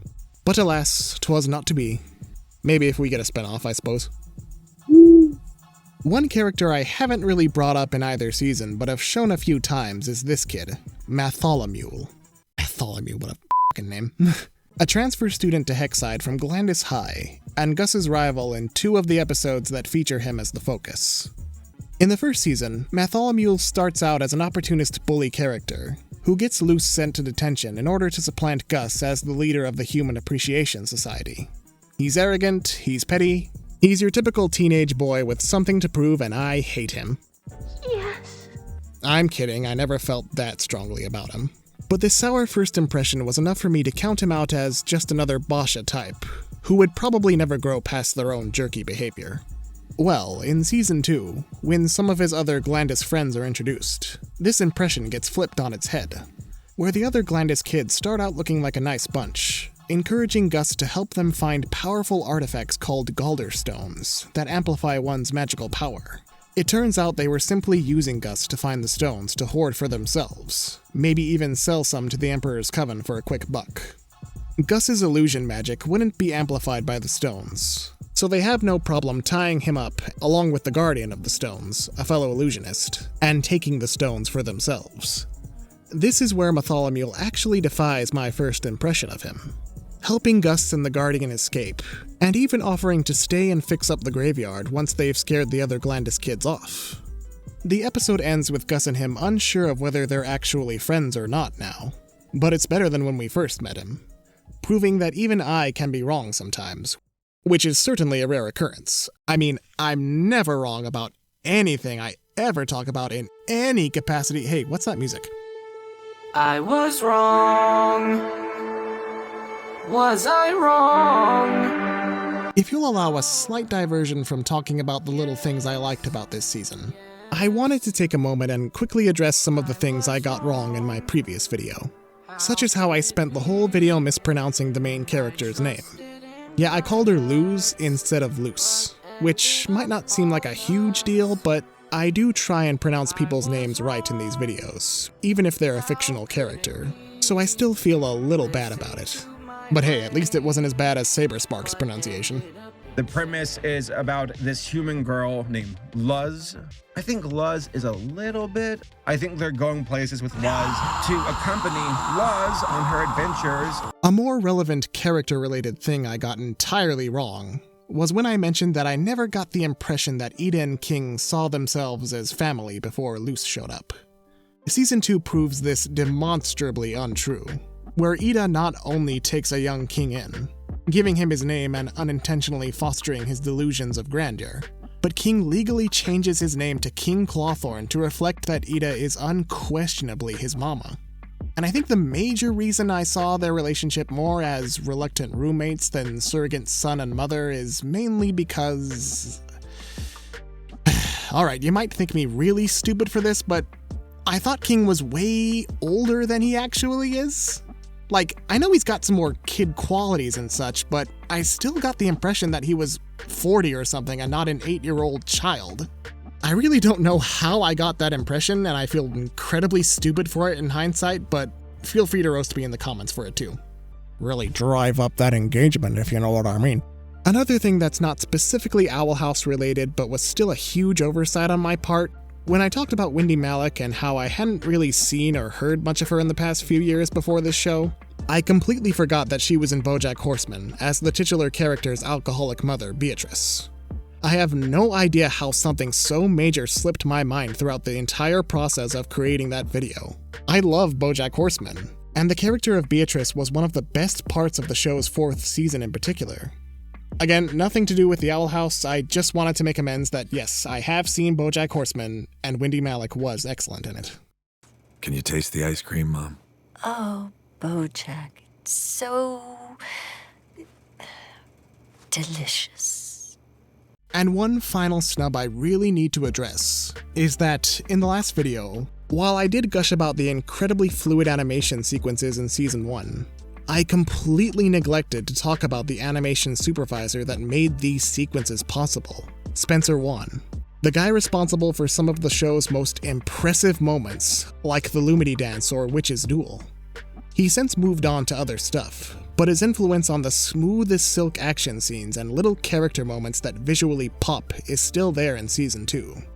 Such as this moment of loose dismounting from Owlbert, or the entire duel between Amity and Hunter that was key animated by Kofi Fiagomi. And like I said before, I probably butchered that just now and I'm very sorry. And those are just some of the animated segments I could gush about, but I'll have a little more restraint this time. Oh hell, since when have I cared about restraint?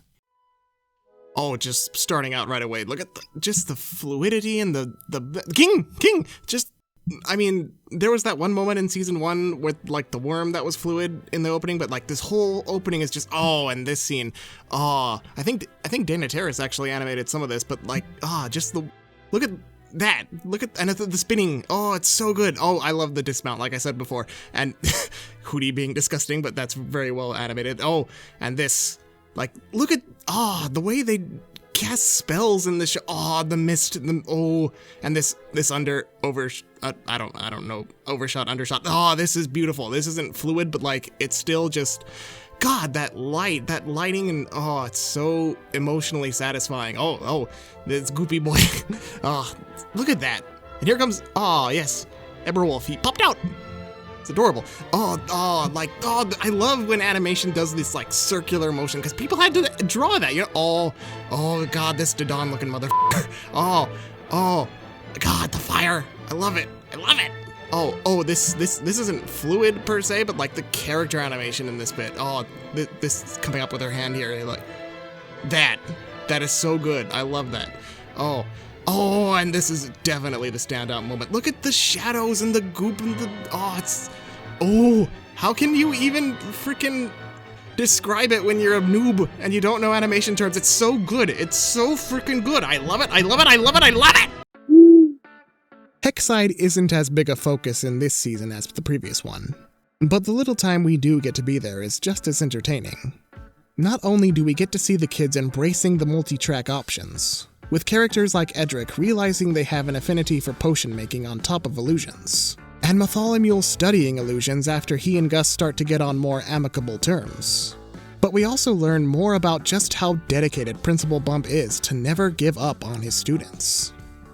Back in the day, Bump started as a lowly vice principal to a Trunchbull-esque tyrant named Principal Faust, with an absolutely rocking design to boot. Again, the show's design was on fire this season. Faust punishes and expels students for even the slightest grievance, taking fiendish glee in the oppressive atmosphere he cultivates. In the decades since Bump has taken over as principal, the school has seen a radical shift where, while there still may be a few hinks to the system as a whole, it's a much better place for students to learn and express themselves. And gruff as he is, Bump is shown to have a soft spot for even the troublemakers, which is a nice portrayal of teachers from the more stereotypical, mean for the sake of bitterness you normally get in these shows. It's the soft side that allows the radical curriculum like the multitracks to take place, and the more adorable ones, like Talisman Adoption Day! They're so cute. yes, those lovable palismen from the previous season return in full force, where Ida and Bump team up with the Bat Queen of the local forests to find foster homes for many of the lost palismen she's taken in over the centuries. The students start pairing up with palismen that are attracted to their innermost desires, with Willow teaming up with a bee named Clover, Gus partnering with a chameleon named Emmeline Bailey Marcostimo? Alright. Even Basha, who initially dismisses the idea of having a used palisman, can't help but get into it herself. Okay, this is pretty cool. We also get introduced to Ghost, Amity's own palisman who shares a name with Dana Terrace's real-life cat, as well as finally meeting Lilith's palisman who... What a disaster. He's so ugly! I love him! We'd already learned a little about palismen in Season 1, when Ida spoke of carving Owlbert and the lifelong bond they share. But we also learned that they can provide practical uses to help witches with their disabilities, such as Bump with his own palisman, Freewin, an imp that helps him see better. Even though Luce isn't able to bond with any of the palismen enough to have one of them join her, she instead gets some palistrum wood from Ida to carve her own later, settling on an egg that can hatch into whatever form it decides to take. Egg! And if Disney were smart, they would really capitalize on this aspect of palismen and market some kind of ARG game a la Pokemon Go. But again, this is Disney we're talking about, so I'm not holding my breath. Also related to Hexside is the sport of flyer derby, a sort of flag football meets quadball hybrid that Willow takes a special interest in and tries to introduce to Hexside's extracurricular activities. Her only obstacle being her bitter old abominations teacher, still sour over Willow ditching his class in favor of plant magic. She's able to whip up a team together, including an incognito hunter, and the game they play is fun and invigorating, with not even a rusty smidge cop-out to be seen. Just another fictional sport to add to the list of fake sports I'd watch any day over real ones. Except for when the Knights are on. Vegas strong. Another thing I didn't mention in the previous video was the show's music, which wasn't exactly intentional, but I find I kind of have difficulty critiquing music in general, so it's not one of the things I actively talk about when reviewing things, unless it really sticks out to me. That said, the music for the first season, provided by T.J. Hill, who also scored Amphibia, was a great mixture of fun and mood setting that the series needed, and new composer, Brad Breek, continues to up the ante. Throughout Season 2, he actually released the isolated tracks of each episode to his YouTube channel, and I'll definitely link it in the description. Also one of those card thingies in the upper right yeah, that one. Music production for a TV show is often a thankless job, but damn if it also isn't rewarding when you get the right talent. Son, are you okay? Yes, Daddy. Thank you, mysterious heroes. Okay, let's wrap this up.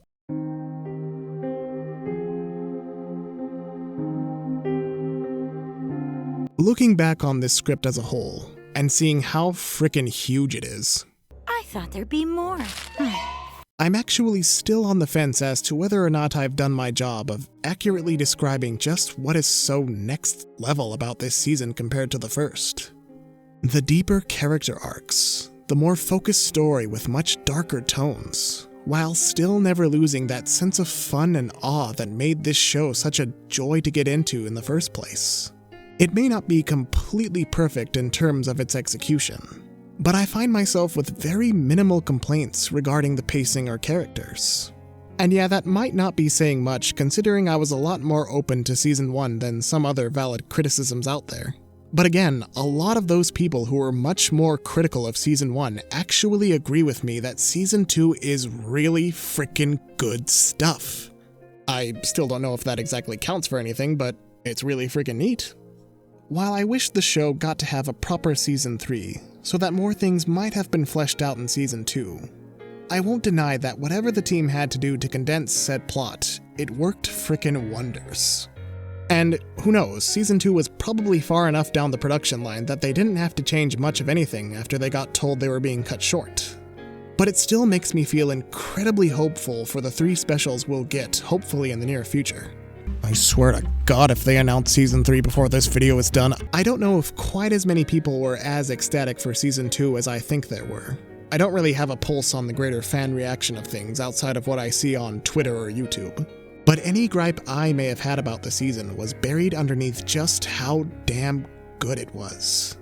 Taking all the elements that worked for Season 1 and refining them to create an incredibly tense and compelling follow-up that I'm excited to see to its end, but also incredibly sad and not a touch bit worried. Wherever these characters end up, and whatever torture Dana and the Owl crew have in store for us, all I know is I'll be sticking with these weirdos to the bitter end.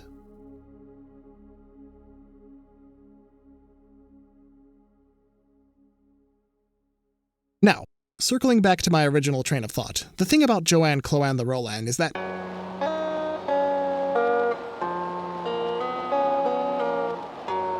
holy crap, if I thought you all had the patience of a saint before. 3 frickin' hours, good lord. That's my cat. I don't know if you can hear my cat. I usually use this time when the credits roll to give recommendations to current and upcoming shows that people who watch The Owl House or Amphibia might be interested in. But for this one, I felt like doing something a little different.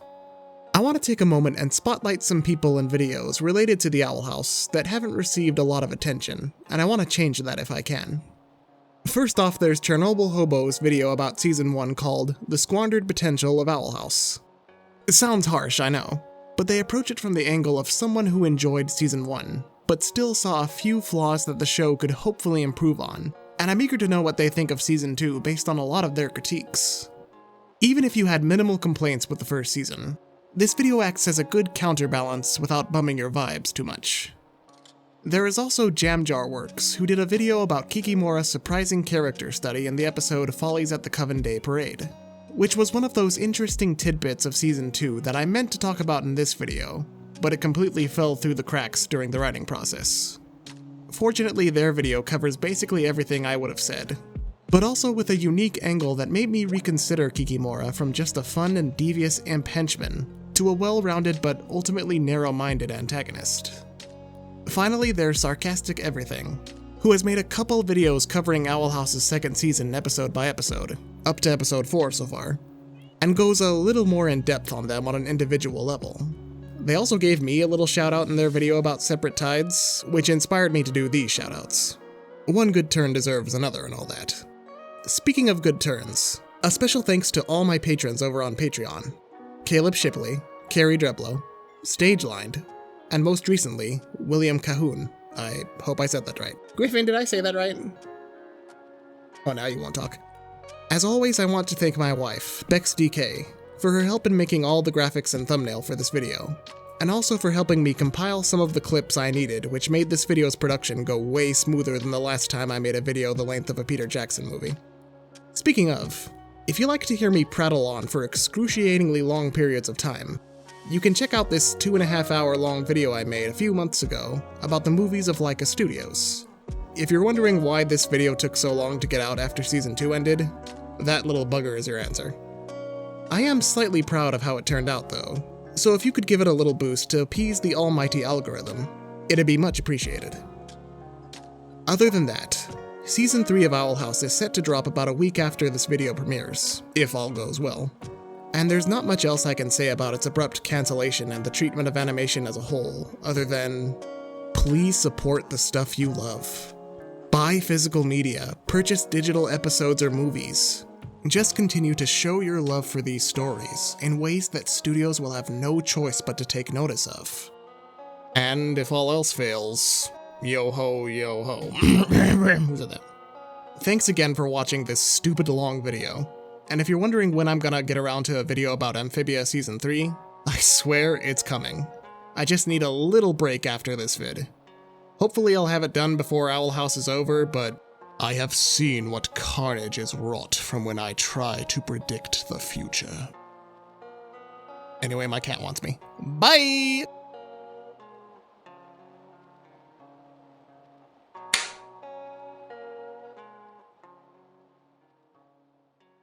Why do I write these long things when I know I can talk?